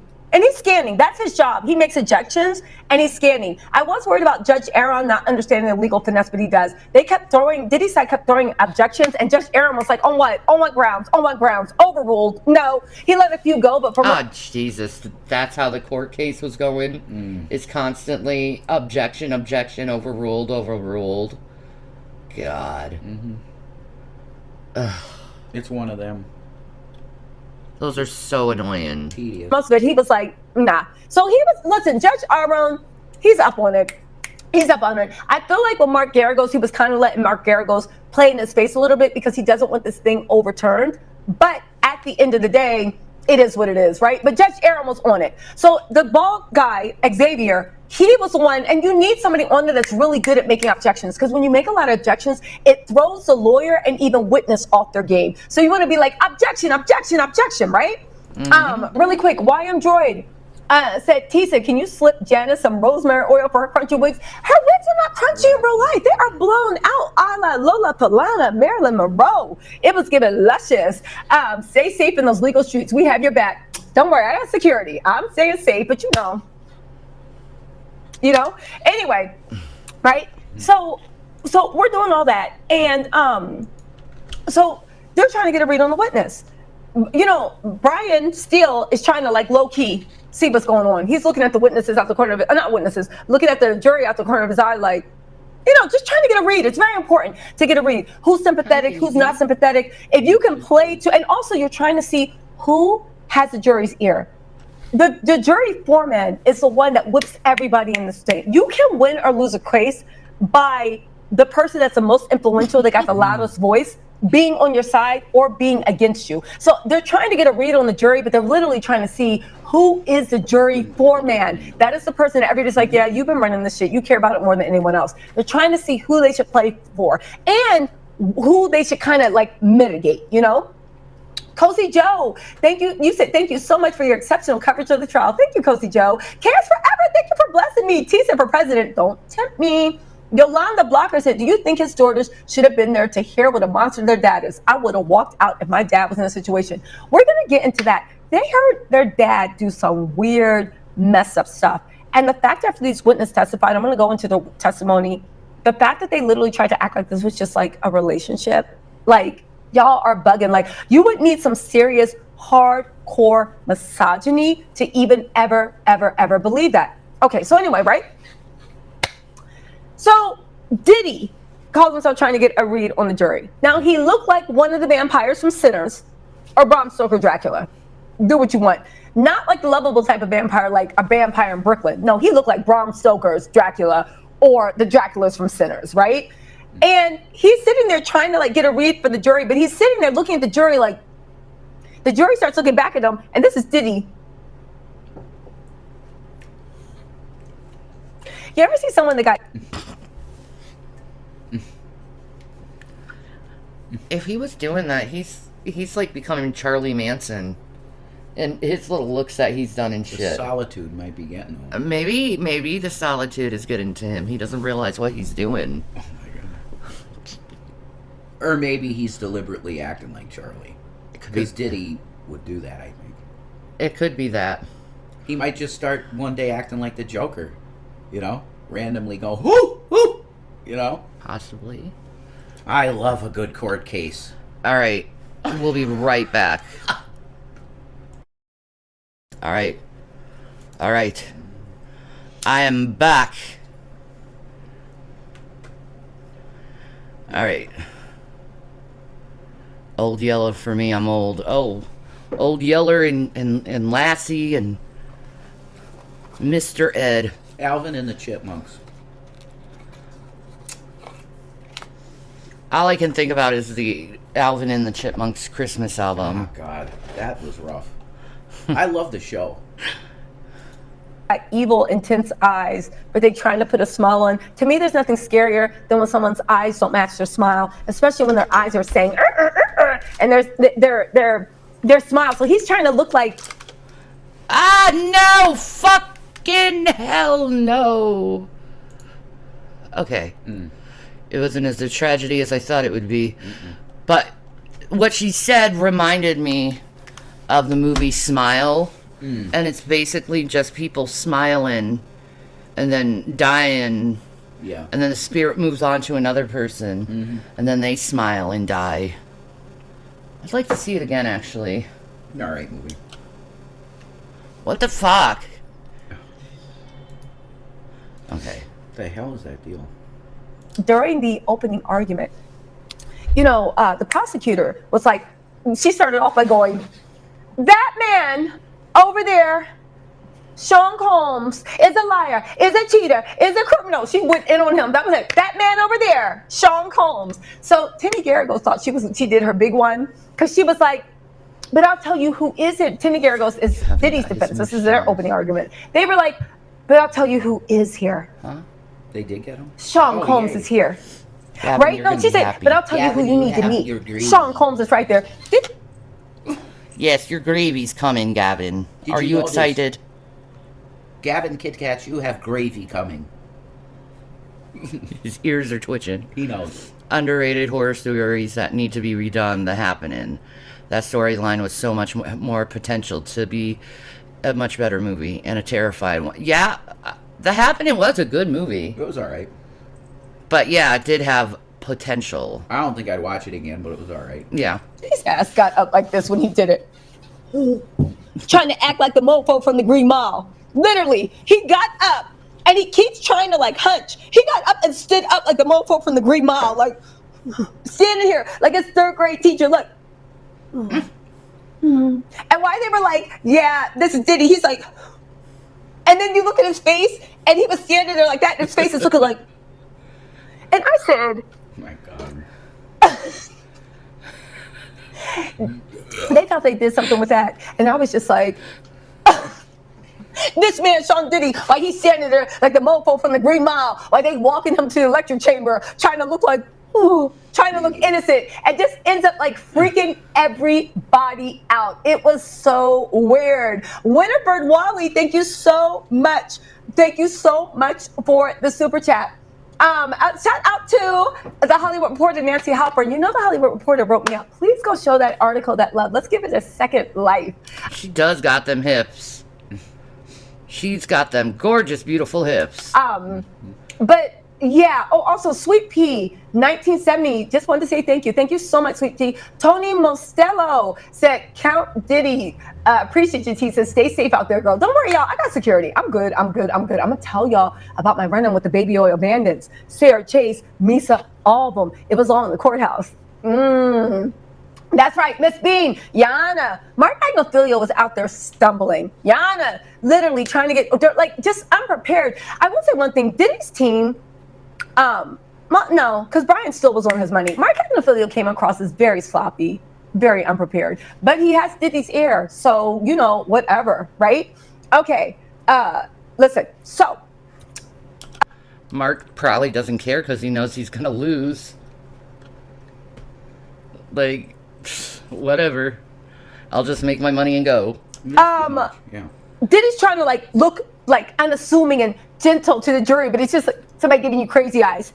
I was like, oh my God, I'm cringing. Well, you sit down. This is not what you're going for. You'd be better off just looking forward in stony silence, doing the Chris Brown. Just look forward, right? So anyway, they call the first witness up, okay? Listen, Tracy said, not the Green Mile. Yes, he was looking like the ninja from the Green Mile when they marching him to the electric chair. Just, as a guest, Miss Daisy. Like, give it a break. Give it a break, Diddy. Scratch Mama. You said great reporting, Tisa. Y'all know I live for this. Okay, so, and for anyone that don't want to listen to my jibber jabber, because y'all know I'll be yapping, I'm going to do 10-minute breakdowns of everything because there was so much. Okay, so. Okay. Teddy Garagos is just saying Diddy lightly pulled Cassie back, and we saw him dog stomp her, right?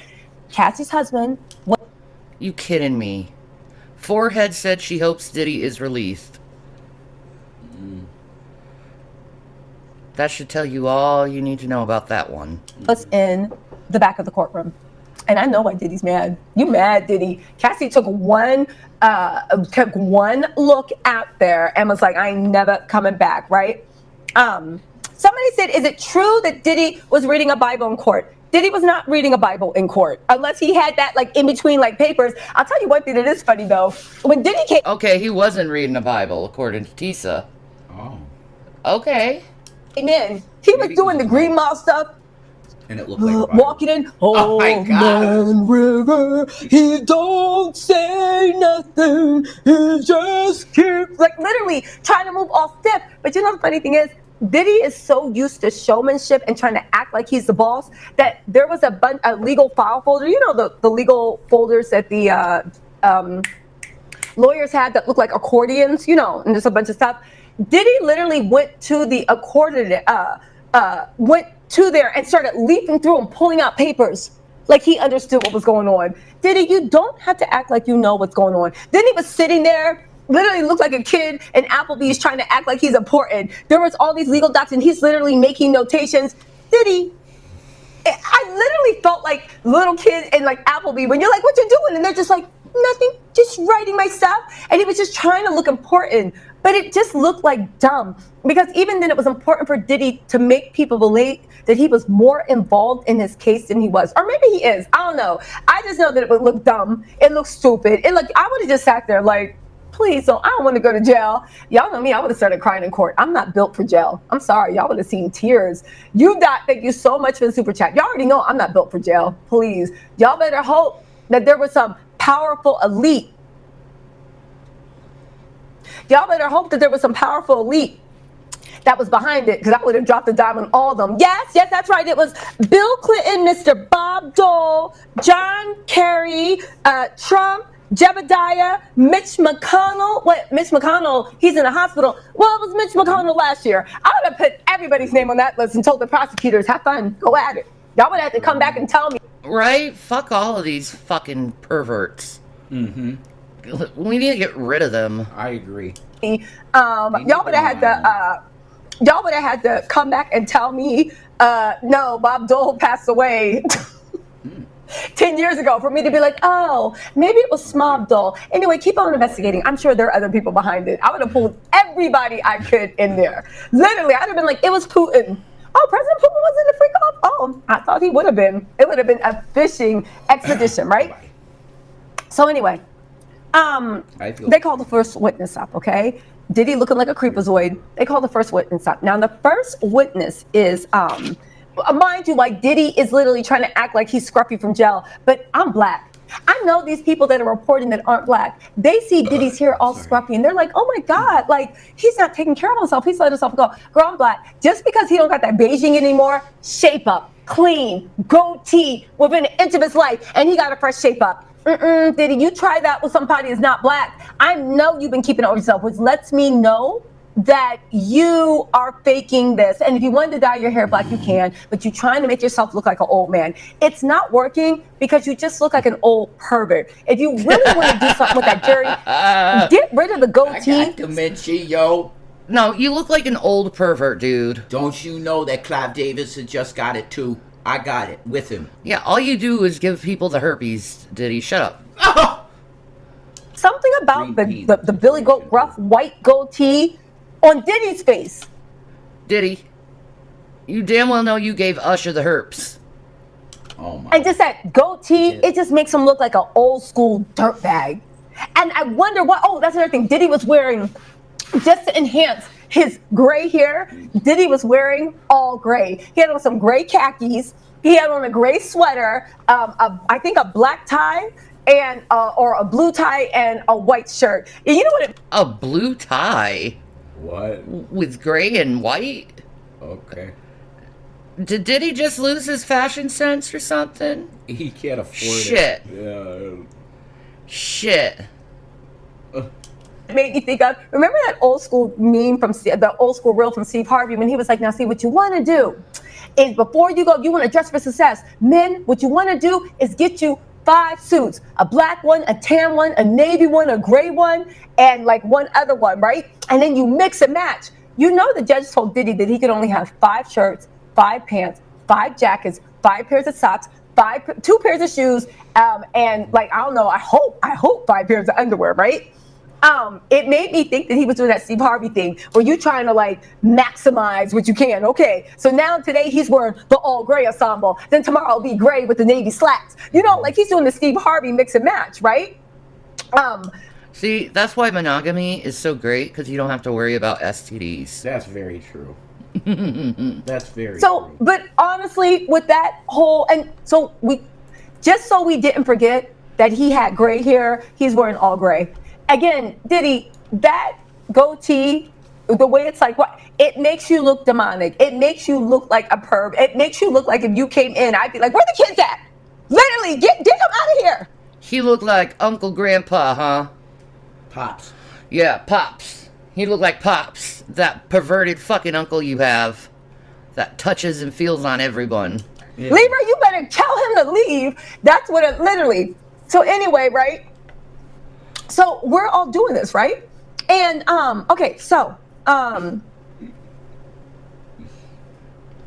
so Mark Garagos, why Tinny was giving her Garagos was giving her opening arguments. They were a little bit dry. I wanted like some fire, lightning. I thought I was gonna be entertained, right? Mark Agnifilio looked like he was dozing off a little bit. How do I know? Because I was also dozing off. Let's see. Diddy got his leg crossed the whole time. Like, yeah, go out and get your money. Listen. Okay, so let me get to my notes.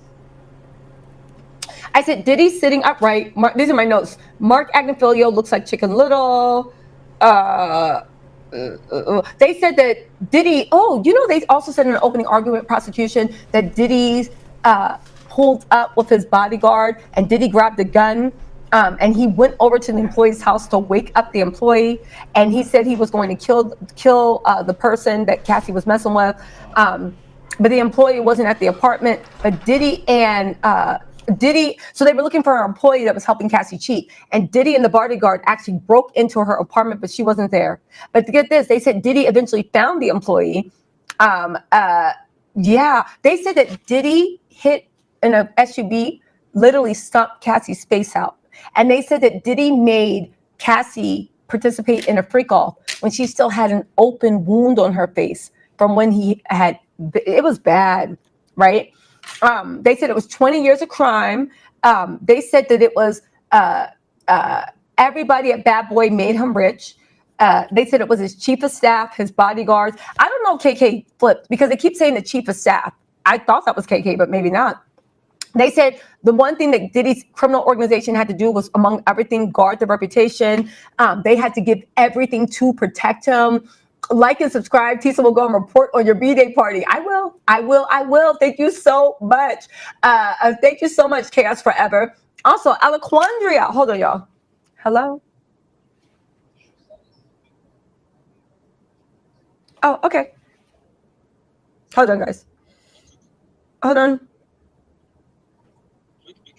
I'm trying. What is this?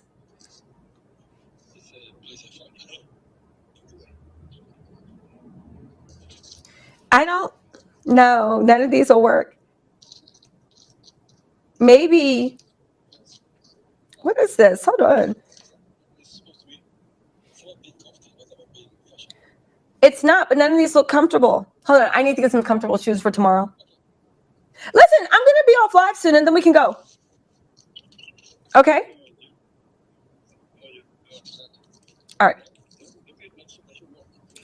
What? Oh my God, Tisa, get to the Okay, point. but sorry guys. Okay, so, and my man, thank you to my man. Sorry, y'all, that was my man. He's been supporting me so. Well, you know, I know he's your man and shit, but like, him interrupting you while you're live streaming is kind of rude, don't you think? Yeah. And yes, Pecan, these are cat ears.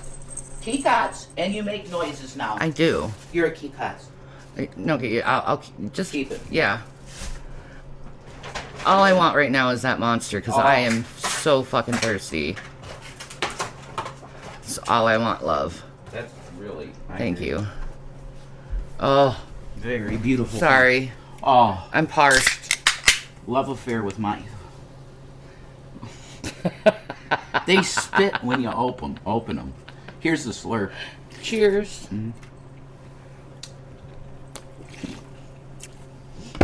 Okay, Oh, that's good. back to Tisa. Oh, that's good.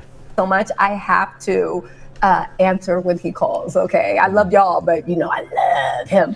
Anyway, Alaquandria, thank you so much for. You said thank you for the awesome commentary. I love it here. Thank y'all so much. Okay, so let's get into the first. Robin Rob said Tisa changed the game. The cat ears are my identity. So, like, You identify. just get used to watching them Yeah, as a and house. seeing them constantly. Oh, You die for a vanilla milkshake? Oh my God. McFlurry. With Oreo. McFlurry. Mainstream scream stream. Also, BG said Yana. Thank you so much for the super chat. Rebecca Grahalva. Thank you so much for the super Grahalva. chat. I appreciate it. Kim Black, thank you so much for becoming a member. Oh my God, B, you said 10K watching, only 2.7 likes. Y'all, can y'all hit that like button? I literally came out into the trenches. And I hope to make this money back. Stop it. Get to the fucking core. I don't give a shit about your fucking viewers and their super chats. Beats is not a man. Makes me jealous. Anyway. Ah. You're a she, her, meow. That's what you are. But if not, you know what? You got to spend money to make money. Thank y'all so much. Okay, let me just make sure I'm not missing any more super chats. Where? Because I want to honor the people that actually super chat me. Mo! Oh my God. Mo says, what is going on with Misa and the Walker? We'll talk about that. And Jen said, tip this Wonder Woman Oreo well. Thank you McFlurry, so 100%. much, Jen. Okay, so Misa and the Walker. Oh, also, Gemini said, amazing coverage. Love the outfit. Oh, thank you. Lindsay, look, my bestie helped me get. Sonic has a unicorn slushie? Oh. Yeah, our They Sonic. got rid of our Sonic. Our Sonic's gone. I can't have a unicorn slushie That yet. sucks. I get unicorn everything. Get it. Lindsay Peterson, thank you so much for the super chat. I wanna try Also, unicorn slushie Ravens again. Riot said, watching since the beginning, best and hilarious reporting. Thank you, Tisa. Oh, thank you, Raven. And Doa Collins said, what did Doa say? Hold on. Doa Collins said, thank you, Tisa, for all your coverage on this. You're welcome. And last person, Charmaine Stevens, said, your fit was fired today. Oh my God, thank you. Thank you for all of the courthouse tea and all that you do. Love you, Tisa. Oh, I'm going to be out in the courthouse even harder tomorrow. I was running late today, but tomorrow I'm going hard, hard, hard. All right. Limited Edition said people are already lined up at the The courthouse. straw is a unicorn horn. Oh my.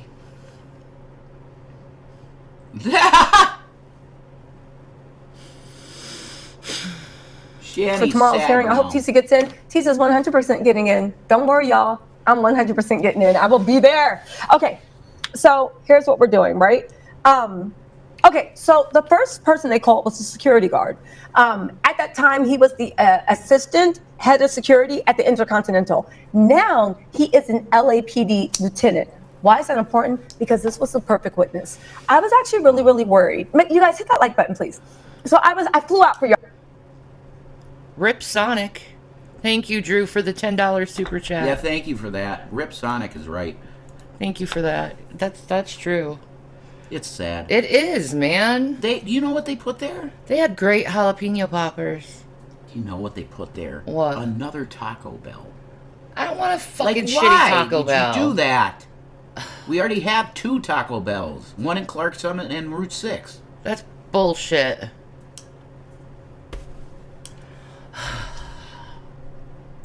Y'all, come on, just hit that like button. So, I was like, I was a little worried because Brian Still was really, really good. He's really, really good at what he does. He runs circles around Mark Agnifilio. And if the prosecution wasn't so good, I would actually maybe be worried about Diddy getting off. So here's what happened. The security guard came and he's talking about everything that he saw with Cassie and Diddy in that hotel. Yeah, he taped the surveillance cam on his phone for his wife because she wouldn't believe him if he told her. Right. Prosecution is having the key. They keep playing the video on loop. Diddy's team is getting madder and madder, but ain't shit they can say because the whole point is the prosecution wanted us to see it over and over and over and over to remind us who he was. They get the security guard on there, right?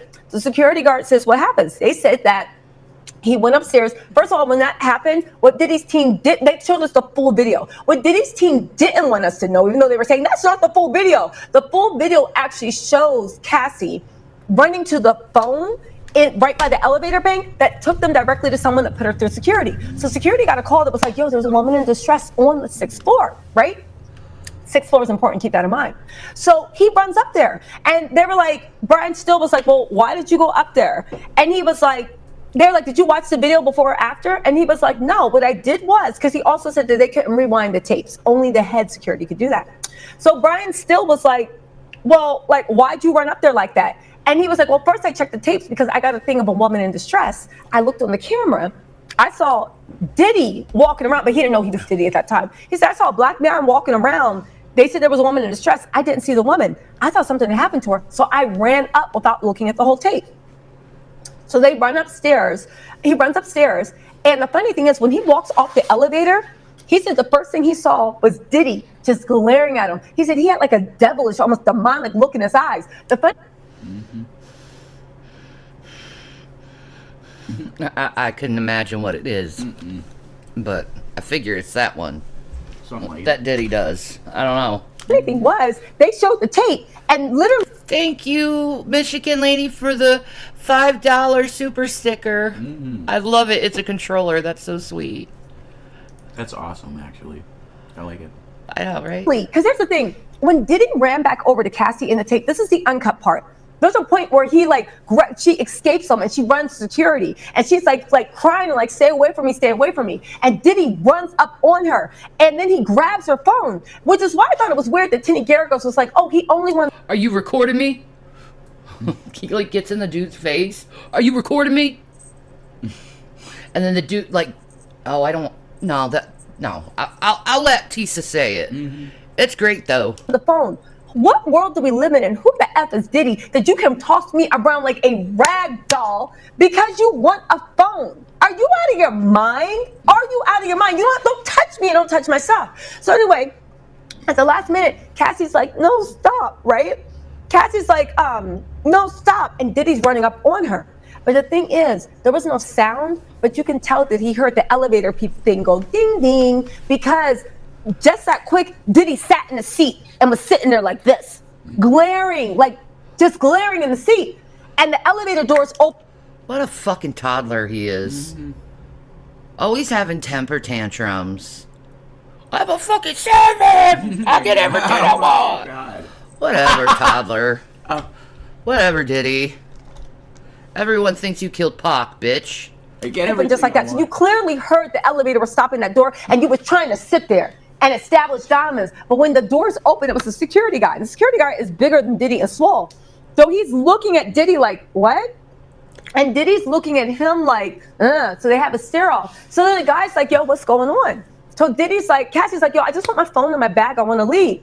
Diddy is like, no, they're arguing. So the guy was like, Diddy said you aren't gonna leave. That's what the reports say. yo, you guys got to stop arguing. Just go in the room. Just go in the room. Cassie didn't go into the room. Diddy kept trying to drag her out. But when the security guy finally got there, Cassie made her left. She was not going in the room until the security guard went with her. So the security guard said that, like, Diddy was talking. And Cassie went into the room with Diddy. But he felt like, because it was something going on, that if he let that door shut, something might happen to Cassie. So he put his foot in the doorway and let the door hit his foot. Isn't she, Boodlebug? She's gorgeous. But it stayed open. So the guy said that when he went in there, he looked and he saw this guy dressed in all black just on the bed, just not even paying attention to the commotion, because Cassie and Diddy was still arguing, but Cassie was arguing for her stuff, and Diddy was arguing like, no, you're not going anywhere. So anyway, he says that, like, Cassie got her stuff and he takes her downstairs, and this guy that's like 7 feet tall shows up and was like, and the guy was like, yo, if you want to call the police, we can call the police. And she's like, no, I just want to get my stuff and leave. He's like, if you want to call the police, we can call the police. We can even take you to a separate exit. You don't have to be around them. Cassie is like, I just want to leave. She was like really distraught. This car pulls up and grabs Cassie. Now, the underlying implication is that the guy that pulls up to get Cassie is also one of Diddy's workers. Cassie is lucky to be alive. Very. She's a little girl, man. She's so tiny. I know. And him throwing her around and beating her up and... Ugh. What a horrible nightmare she lived. And the guy told Cassie, yo, wait right here so I can make a report. And when he came back, Cassie was gone. So Brian Still, who's very good, it's like, okay, so how long have you worked at this hotel? And the guy was like, I worked there 9 years before I went to go work for the LAPDY. And he's like, what was your position? And he was like, well, I was assistant supervisor, but now I'm supervisor. I was supervisor when I left. He's like, okay, so can you explain to me what the room layout looks like? And he's like, I don't remember exactly. Why? And he was like, no, because I just want to know, like, you remember all this other stuff. You don't remember what the room looked like, but you remember somebody was in the room? And he was like, that's correct. And he's like, how is that correct? And the guy was like, because there was all this commotion going on, and the guy was just sitting there on the bed in the room when you opened the door, just acting like he didn't hear anything. This was a SMEX worker that Diddy was trying to drag Cassie back to complete the freak off. And he's like, I remember something like that. It was weird. It was odd. So Brian still thought he had him. He was like, oh, is that so? He was sitting on the bed. And the guy was like, yeah, he was sitting on the bed. The guy was like, yes, he was 100% sitting on the bed. So Brian was like, are you familiar with what a presidential suite is? And the guy was like, yeah. And he's like, do you know what a presidential suite looks like? And he was like, yeah. And he's like, were you aware that Diddy has a presidential suite? So the guy clowned Brian Still and was like, a presidential suite on the 6th floor of the Intercontinental Hotel in Century City? Ain't no way. And so everybody giggled at that because it's like, yeah, presidential suites are never on the 6th. Pwned. God, do your research, Mark, before you start opening your mouth, you dumb shit. Sport. So the guy was like, but are you aware that the room Diddy had was a suite? And the guy was like, okay. And he's like, do you know how the suites are arranged? And he was like, I don't know, a bedroom and a living room. He's like, exactly. And you say that you went in and you opened the door, right? You opened the door and you put your foot in there and you looked into the room and you saw somebody sitting on a bed. And he was like, okay. And he was like, however, the suite Diddy was staying in. When you come in, it's first a living room, and then there's a separate bedroom. So if you didn't go into the room, how did you see somebody sitting on the bed? And the way he said it was like, yeah, you really thought you ate that one. How did you see somebody sitting on the bed? And Diddy was sitting there in the back like, yep, eat them on up. Eat them on up, Brian. That's the way Diddy was. Eat them on up. What an idiot. Oh my God. So dumb as shit. How'd you see him on the bed then, huh? Oh my God. How do you think? How do you think, dumbass? My fucking eyes saw him sitting on a couch. What do you fucking think? It was Diddy. Yes. That fuck over there. It's him. I saw him.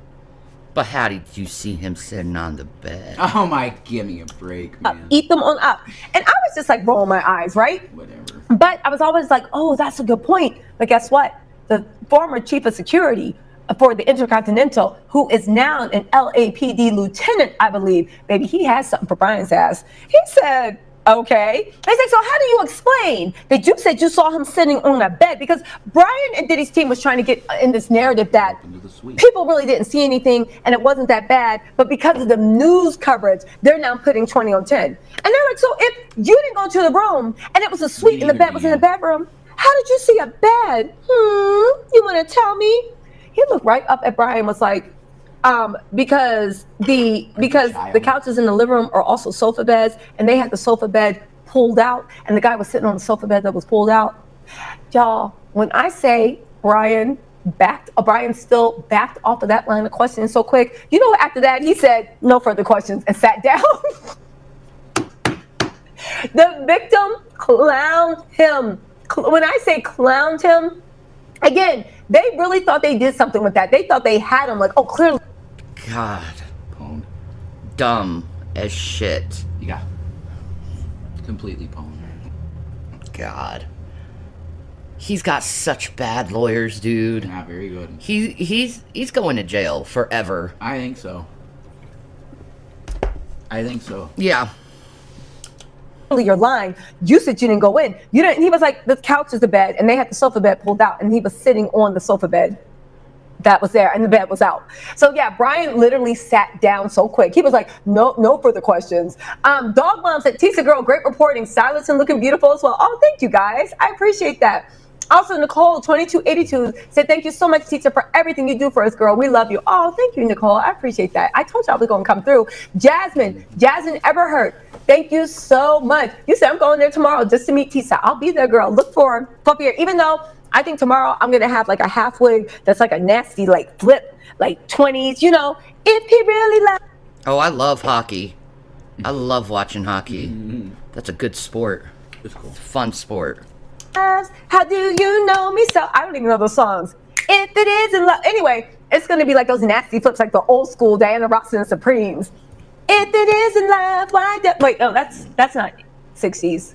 Baby, don't leave me. That's the way my hair is going to be looking tomorrow with like a headband. I'm going for Clueless.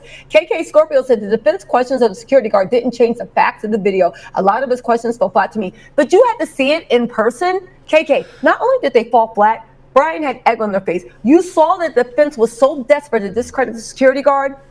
And when I say he handled Brian like a pro, he could not be intimidated. Brian, oh, that's another thing. The security guard said that after Cassie left, Diddy came back with a stack of money from here to here with his fingers and was like, yo, take this, because Diddy said, you know, I could have lost everything. I can't lose everything. Here, just take this, right? Brian tried to say, and the guy was like, Diddy tried to blind me. He was like, yo, just take this. Don't say anything. Can we make this go away? Brian tried to say that, how do you know Diddy wasn't giving you that money to pay for the lamp and the vase that he broke? The guy was like, because he told me this was a bribe. And then he was like, did he say bribe? He said, take this money because I want you to keep your mouth shut. But then later on in the question, Brian tried. Oh, are you sure it was a bribe? Come on. Jeez. Well, what do you think giving someone a stack of money means, dumb shit? Mm-hmm. Oh my God, he's so to play him too and bring it back up. It's like, oh, that's right, because when we're talking about the money that he was going to use to pay for the furniture break-in, right?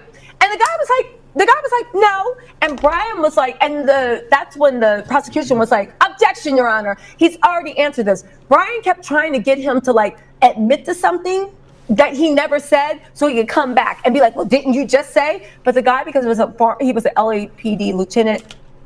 God, that's the tactics our trolls use on us. Is always trying to make it seem like I said something that I didn't say, or twist what I say. It's like, that's not what I was talking about. True. He was on it. Brian he couldn't get him where he wanted to, so Brian just gave up. Right? Also, Joe Awesome said, really appreciate all the hard work you've been giving us all the tea. Will you be attending most of the court sessions? Joe Awesome, I will be attending most of, if not all, of the court sessions. Also, Brittany White, thank you so much for the super sticker. I appreciate you. Yeah, I'll pretty much be, unless something happened, but everybody's healthy in the family, so I don't see what's going to pull me away. Also, Denisha Logan said, keep doing your thing, T, so we appreciate you. Sending love from Miami. Thank you so much, Denisha. Also, Jen said, Chloe is on the payroll of the worst. She's a sellout. Listen, Chaos Forever said, Devil be sitting in that courtroom looking at the diddler saying, I see you. They see each other. Let me get to the rest of these super chats, and we're going to get right back into Brian and the way it really worked. And the whole time the guy was testifying, Diddy was sitting there like this, looking at him. And Diddy so here's the desk, right?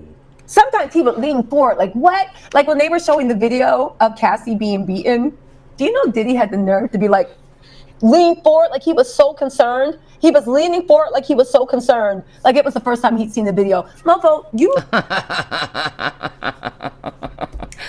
Okay. That's why you apologized to All America, and you were like in bad times, man. Give me a fucking break, dude. Lowest point in my life. Right? Come on, man.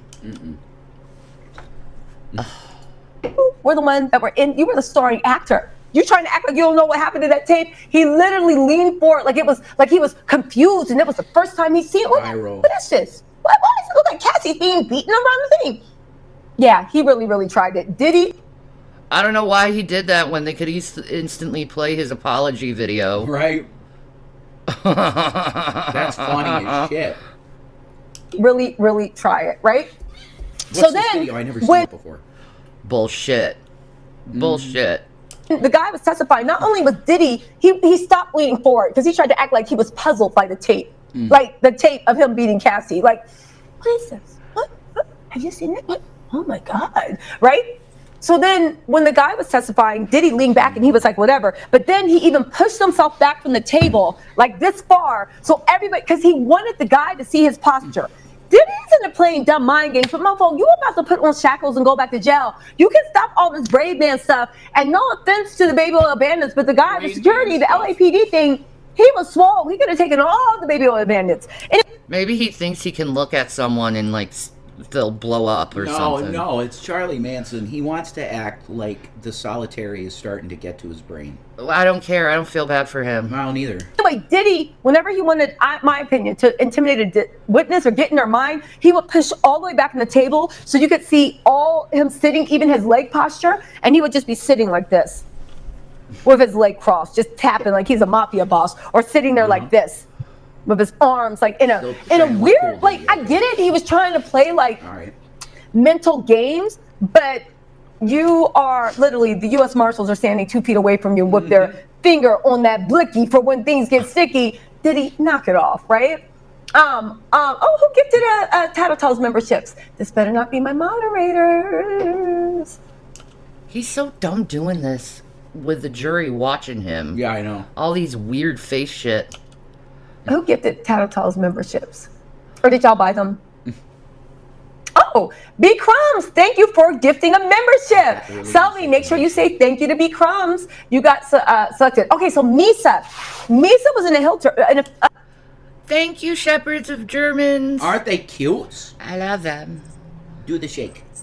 Oh, you're so cute. Thing. So, if I didn't tell you guys, right? So I'm in the courthouse and I'm waiting to get my phone. Now, my feet are hurting, so I'm not in the mood, right? All of a sudden, this woman breezes by me, and I'm like, yo, that was Sarah Chapman, right?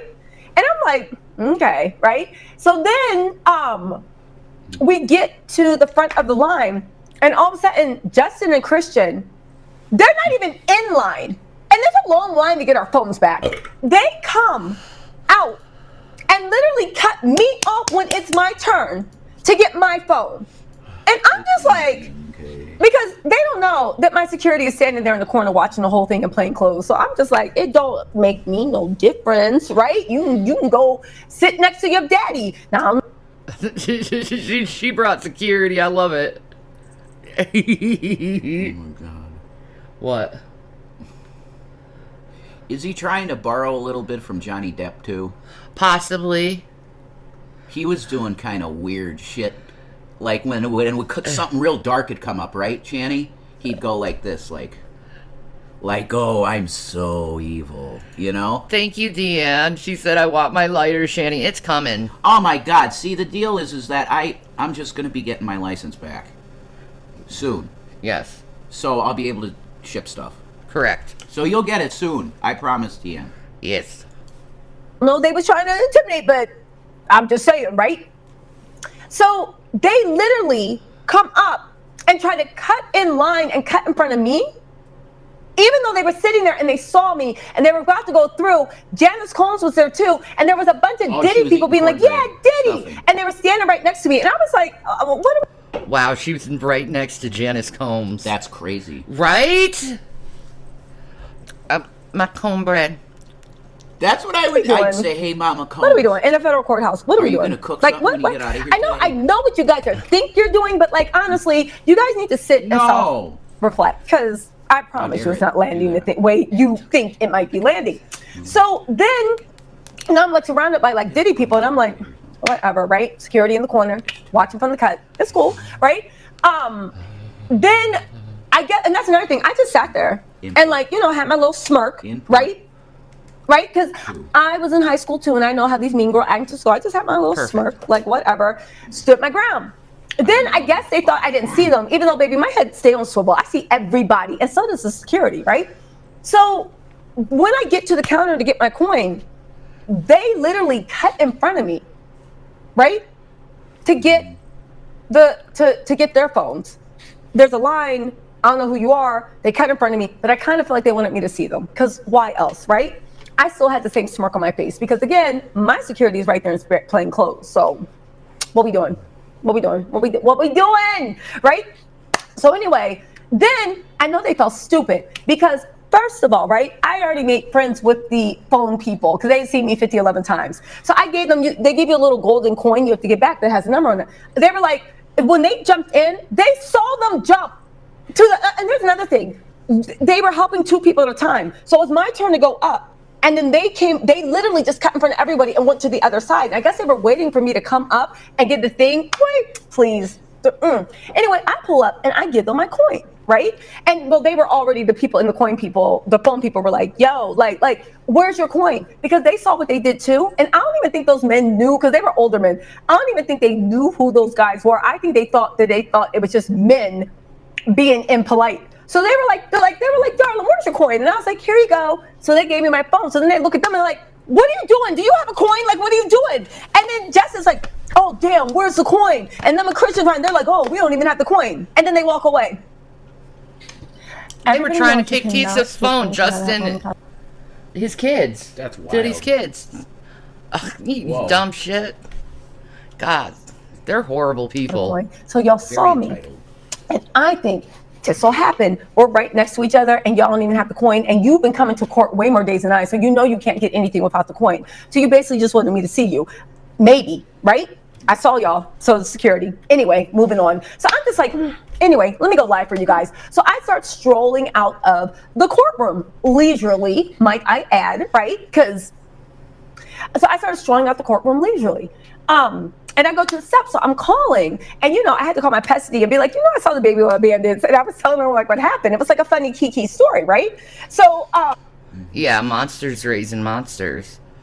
I mean, Christian Combs already has like rape charges on him and shit. Mm-hmm. So, like, they're fucked up too. All his kids, I bet, are fucked up. Fucking Caligula shit. It is very Caligula. the security is like going past me like, yo, like stay in the courtyard, or do you want to go across the street? Because if you go across the street, you have to enter back in and you might lose your place. Like, well, do you want me to stay inside and I'll stay in the thing? I said, okay, right? So I, you know me, yeah.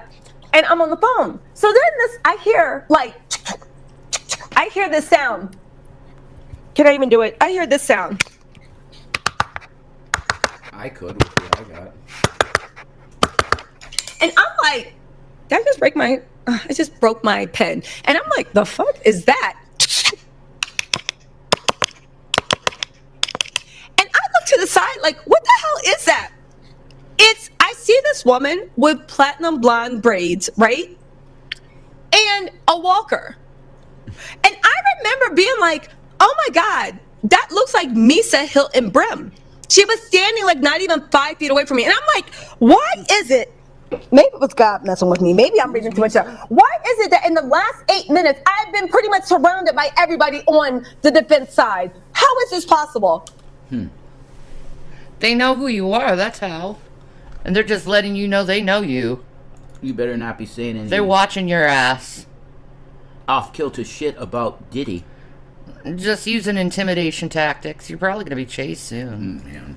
The last final warrior was Misa in a walker. And I'm like, the fuck? How are you suing? And I remember thinking, how are you suing Mary J. Blige and you in a walker? What is going on? Like, what? What is going on? And where's your boyfriend Battle? Like, what's going on, right?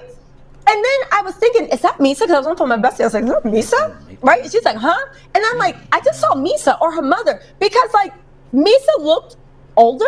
But I guess Misa's like Diddy's age. She's like 55. But she looked older than, like, she does in pictures, right? So I'm like, that's either Misa or Misa's mother, right?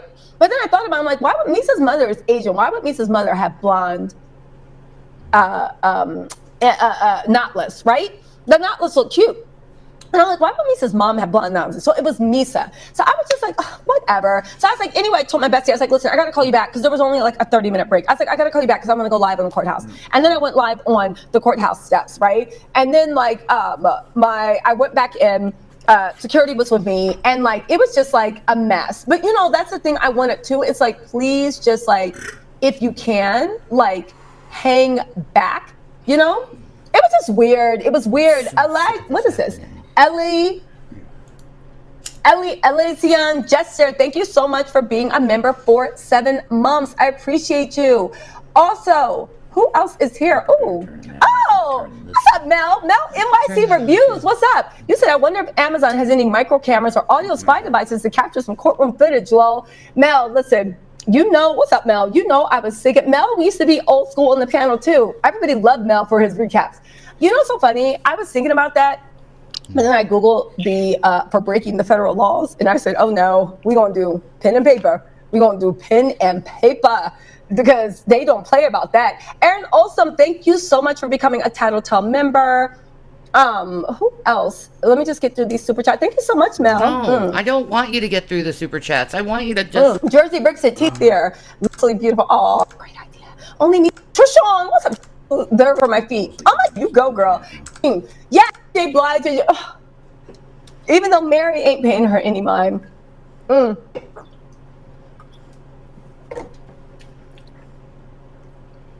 Okay, so here's the part where it gets crazy, okay? And I'm gonna put more information in little 10-minute videos, but I have to do this. Here's the part where, oh wait, hold on. I just gotta, hey. Hold on, y'all. The boy is very cuddly right He now. loves you. Boy, you're distracting me. It's hard, you know? You're distracting me, boy. He's a boy that loves you, and you should check his toe beans. He's got good toy beans. Mm-hmm.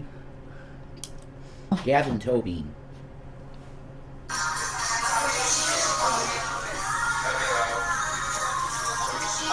Where's this at? What the hell is that? Oh, she's playing something on her phone. Okay. Yeah. Oh, well, I guess I missed it. Anyway, I have to go get some comfortable shoes. Either that, or I'm gonna have some numbing cream on tomorrow. Anyway, oh, so here's the crazy part. They're trying to make us believe this is Diddy and Cassie's sex life, even though the prosecution said several times that Diddy and Cassie make Cassie, and also there was another victim, Jane. Gina ain't testifying. Stay in dark hotel rooms because it had to be dark. Dark hotel rooms for hours. I'm sorry, not hours, for days. That's fucked. Drugged up and on free calls, and they're trying to say that's just what they're into. No. Boy, shut up. That's not normal. I'm sorry. No, if you're doing sex parties, like you're 3 days in, that is not normal activity by any standard. No. You To me, have- it sounds like a sex ring. well, yes, and the person has a sex addiction. Mm-hmm. That's involved with that. Yeah. He wants to get what he gets. He's fucking psycho. But he sounds like he's more gratified by recording it and jerking off, Yeah, I know. He's weird. aside from him actually being in it. That's true. That's something else. Anyway, they said that Diddy told them how to dress. Lingerie, stripper heels, and white nails they always had to wear. They made them take drugs until they were sick. They stayed awake for days. And also he orchestrated every single move. So they weren't allowed to Very do good. anything or even touch the... How do you enjoy sex if you orchestrate every move? Like, do this, do Well, that, see- do this, do that. The substances that he put together, and I bet Epstein was involved in discovering this combo. Yeah. The people get into it. It's Yeah. their minds go, yeah, I want to have sex.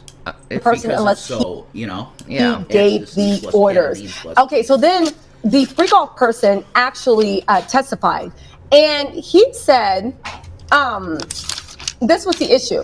He said that he was part of an escort agency, and Diddy's team said that these escorts weren't really escorts. Diddy was paying for their time. Oh my God. Yeah, okay. That's what this is going to be. Yeah. Not for smacks. He was paying $5 or $6K a pop per time. Did he shut your dumb ass up? Anyway, right? He tried to do a Terrence Howard. No, I just want you to teach me acting and music and music. Anyway, so this one worker said, I think his name was Philip. He was the second witness, and he testified. He testified that he showed up. I took a lot of things, and mind you, the kids were sitting there in court while this happened. Second witness, his name was Daniel Phillip. He's 41. He worked at a escort agency 2012 to 2013. I do want to say this. Remember I did a video, I'm going to repost it, where I said this is Diddy's official sex worker agency, and everybody said I just made it up and it was all lies. It was confirmed in court. The Cowboys and Angels. I'm going to... Yeah, oh, there you go. It's in court. She was right. Everyone calls people conspiracy theorists I know. when they dig up information. Oh. Oh, okay. repost the video that I It's not a conspiracy anymore. found over 2 years ago was Yep. actually the agency that did. Yep, you've been saying this for years now, Tisa. He was actually getting people from. Shout out to the illest and the realest. Prosecution actually confirmed that.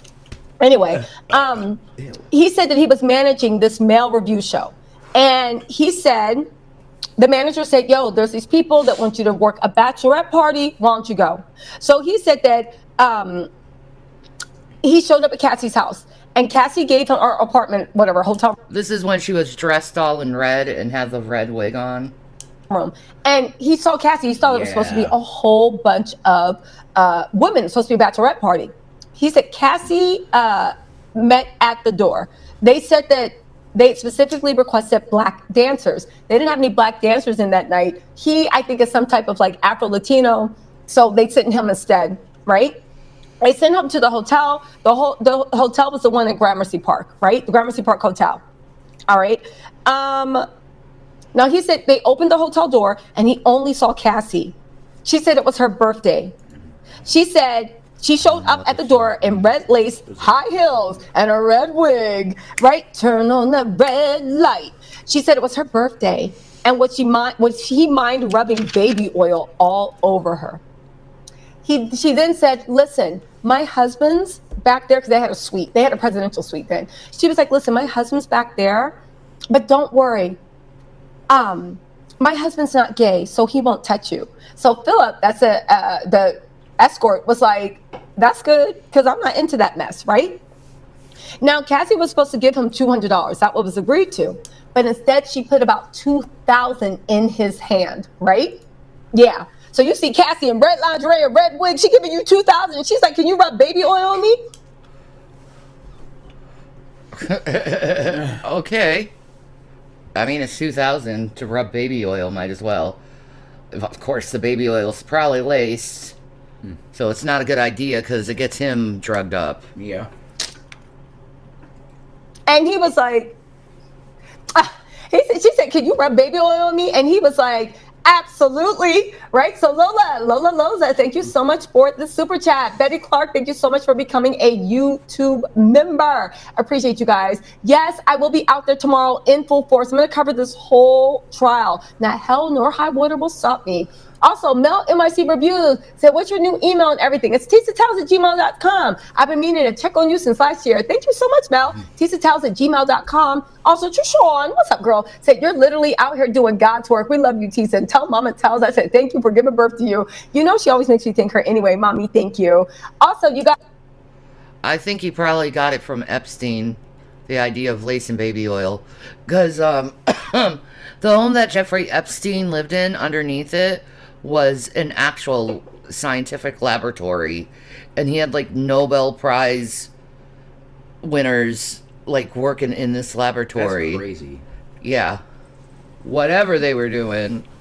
That's Guys, wild. make sure you hit that like button. I'm out here in these streets. I got to earn back all the money I spent. Please help me. I'm going to start a Feed the Tisa. If I don't make this money back, y'all might see me at the hotel with some red lingerie, a red wig, and some stripper heels. Talking about some turn on the red light. Anyway, right? Now, she said Cassie was supposed to give him $200, but instead she gave him a couple of thousand. Then when he said, all right. She said, yo, I'll tip you even more after. So she led her to the suite. He said there was a bottle of baby oil and Astroglide, right? So then they were like, did you perceive Sean Diddy Combs? And she was like, well, I saw a man there. I now know that was Diddy. And they're like, how come you didn't know? They said that Diddy was sitting in the corner in a white robe, wearing a red bandana over his face and a baseball cap pulled down. Diddy was sitting there in a white robe with a red bandana pulled up over his nose and a baseball cap pulled down. Has to be a ritual of some sort. So weird. Yeah, that's some eyes wide shut shit. It is definitely. Could you imagine if you walked into some eyes wide shut stuff with some ninja sitting in the Wow. See? She even said it. Eyes wide shut. We need to watch that movie. I remember it all. corner? I've seen that enough times. Cassie must have looked good for him to even stay there, because I'd be like, are y'all about to kill me? I don't like this. This looks like a scene from The Purge. Chi Chi, thank you so much for becoming a member. Anyway, they're saying that Cassie never called him Diddy. Cassie called him Babe, right? However, he said they're like, so how did you know that it was Diddy? And he was like, I recognize Diddy's voice.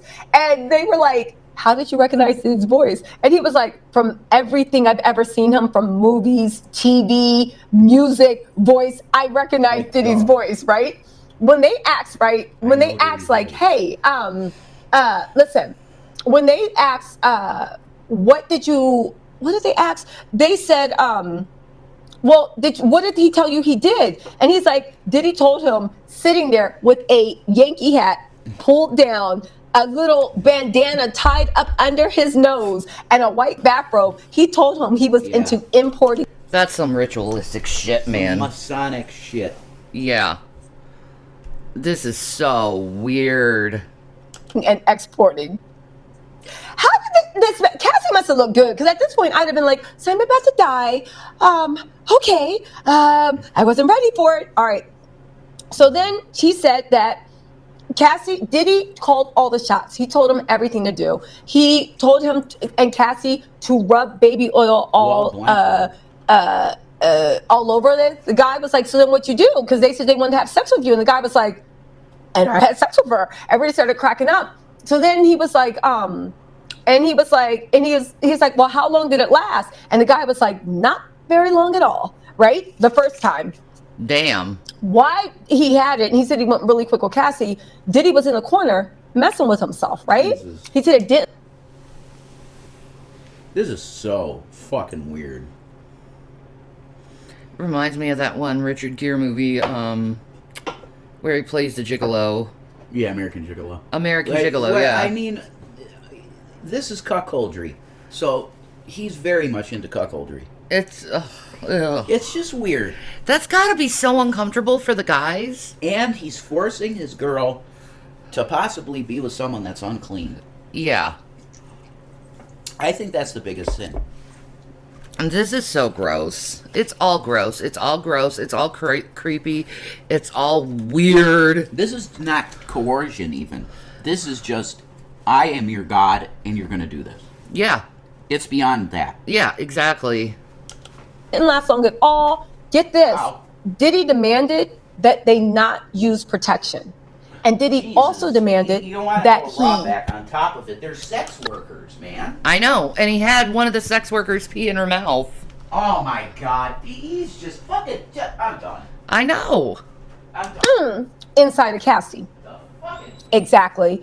So much so that the guy said that it got so crazy because he met with them over the years that he was like, yo, I'm going to need a blankly blank check. And that's, and he came with his clean ethic, but Cassie never gave him hers. Yeah. So anyway, they gave him, so after that was over, they gave him 2,000 more. So then Diddy said to the guy, yo, we're having issues with your boss. He be real difficult. He be doing this, he be that. Yo, can we just get your number and then we'll hit you directly? So the guy was like, all right, sure, right? But he told Cassie, yo, take his number, and had Cassie take the number. Now, why is this important? Because Diddy's team is honestly trying to say that every single time that Cassie was doing something, it was all on her. But no, it was all at his directive.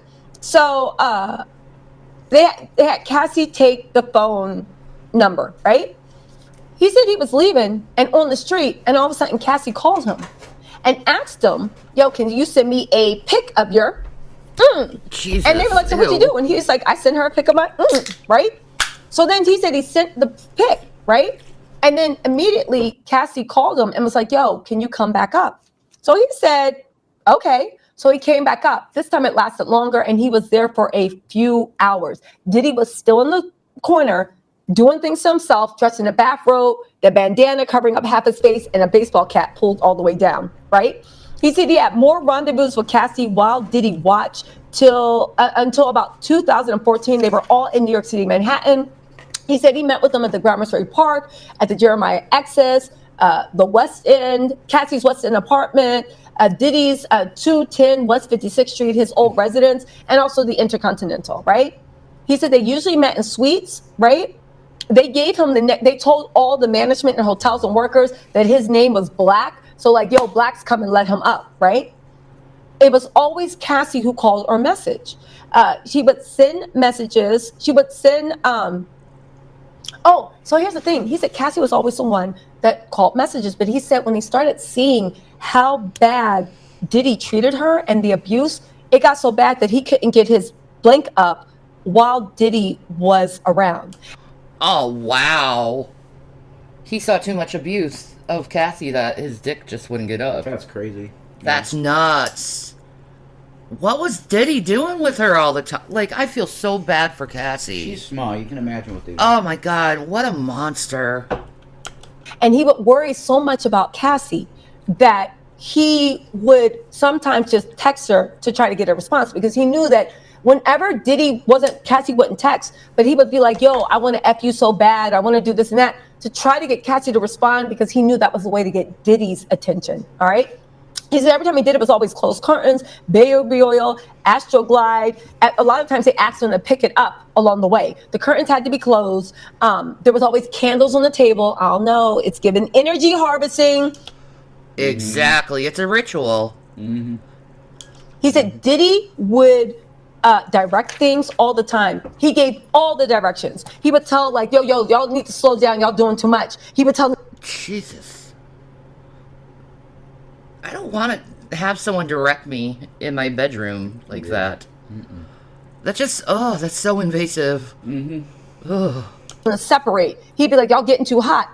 He literally would make them do role play, but he said him and Cassie were so horrible. He wanted them to pretend that they were two strangers meeting at the airport. But he said that they were so horrible at the role play. Diddy was like, that's enough. That's not working. He would tell him, yo, don't cum, yet. He would tell him even to whether to blank on her stomach or inside. He would always be sitting in the corner, Master Boo Boo. He would sometimes he would take turns. Sometimes when he felt like things are, he would take turns, and after the guy blinked and Diddy would tell him to go out into the room, into the living room, and wait, and then he would have his time with Cassie, right? Oh, It's crazy. ew. He liked the sloppy seconds. Oh, ew. Very He sexual even said picture, that Diddy and Cassie asked him to urine, on her, but they both started yelling at him and said he was doing it wrong because he thought whatever. I didn't know this either, that it's not supposed to be one continuous stream. You're supposed to do it little by little, like let it trickle out, right? But he was doing it like a fire hose. So they were like, Jesus Christ.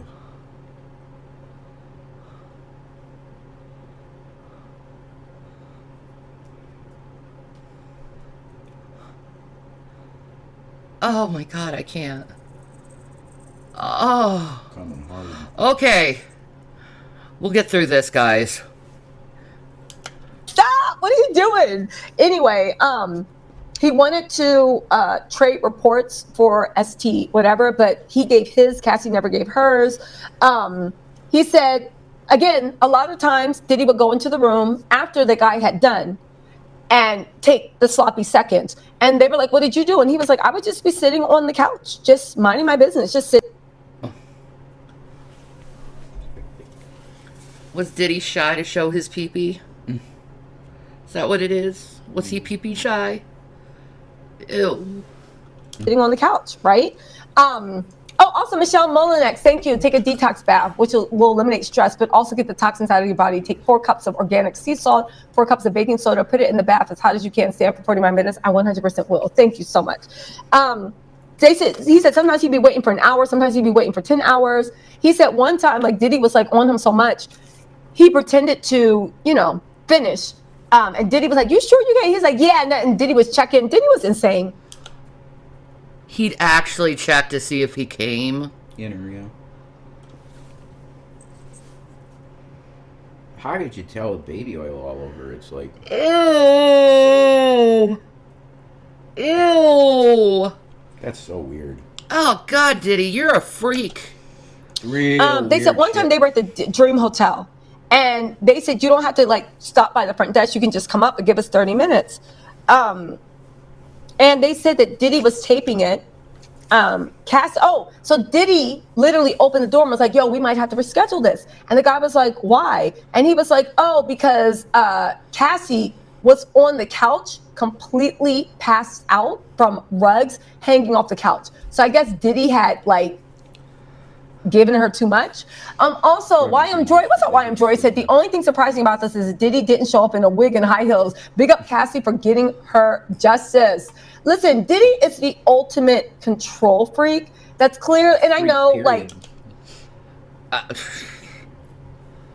He's up there with Caligula, in my opinion. I mean, this is wild shit. This is so gross and nasty, and this dude is, keep him in jail. It's on he the clearly level likes of, men. He likes watching it. This fucking a guy's virgin wife in front of him.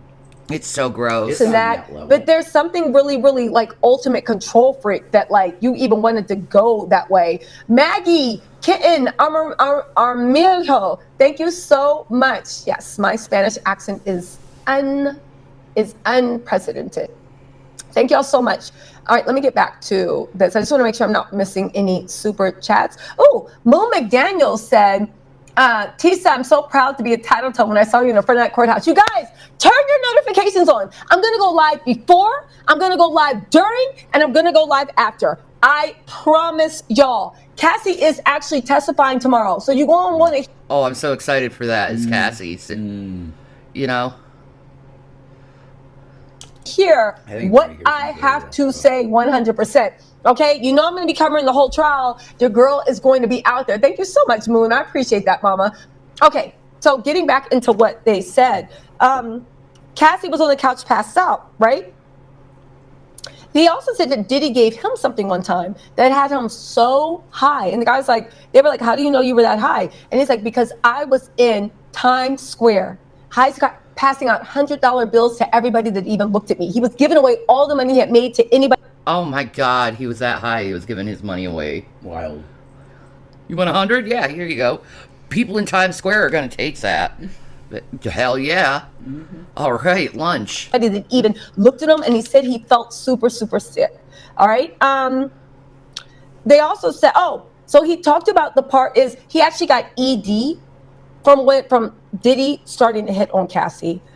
He said that a lot of times, just randomly, they would be going at it, doing what Diddy said, and Diddy would get real mad and tell him to stop, and then take Cassie in the room, and he would hear him hitting on Cassie. And he said that, like, he felt really powerless because he knew that Diddy was dangerous and there was nothing he can do, but he still felt so powerless because him and Cassie were developing a friendship. They've been seeing each other for a while, right? Yeah. Crazy. Right? Mind you, he said he was in the bedroom and he yelled at Cassie, "Come here," right?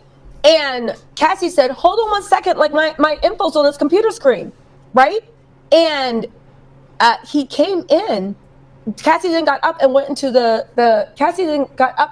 room to see what Diddy wanted. And he said all he heard was a liquor bottle being smashed against the wall. And he grabbed her by her. Oh wait, no. He said that Diddy came out and smashed the liquor bottle against the wall in the living room, and then grabbed Cassie by her hair and dragged her into the room. And So that wasn't the first time he dragged her by the hair. No way. What a piece of shit. Cassie was yelling, and he could hear her like throwing her around and treating her like a rag doll. And he literally was like, "B, when I tell you to come, you come now," right? And they said also, you gotta finesse a woman to come. What the fuck? Is this his version of fucking foreplay or something? What a psycho. Cassie was super tiny, especially compared to Diddy. But he said the thing that was most shocking is the violence to Cassie had no rhyme or reason. The guy said that it would just come out the blue. There was literally no rhyme or reason. There was literally no reason for anything to happen. He would just do it. Now, interesting enough, if you guys don't remember, I saw Cheyenne Roundtree. She is so pretty. I saw Cheyenne Roundtree in the court.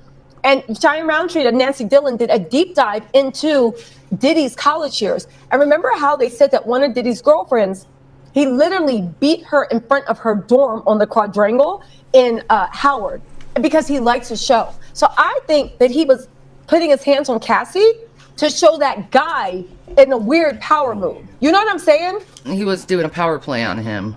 That's so fucked up. Diddy so much, but I think he was just showing it in like a weird power move. He was doing that stuff, right?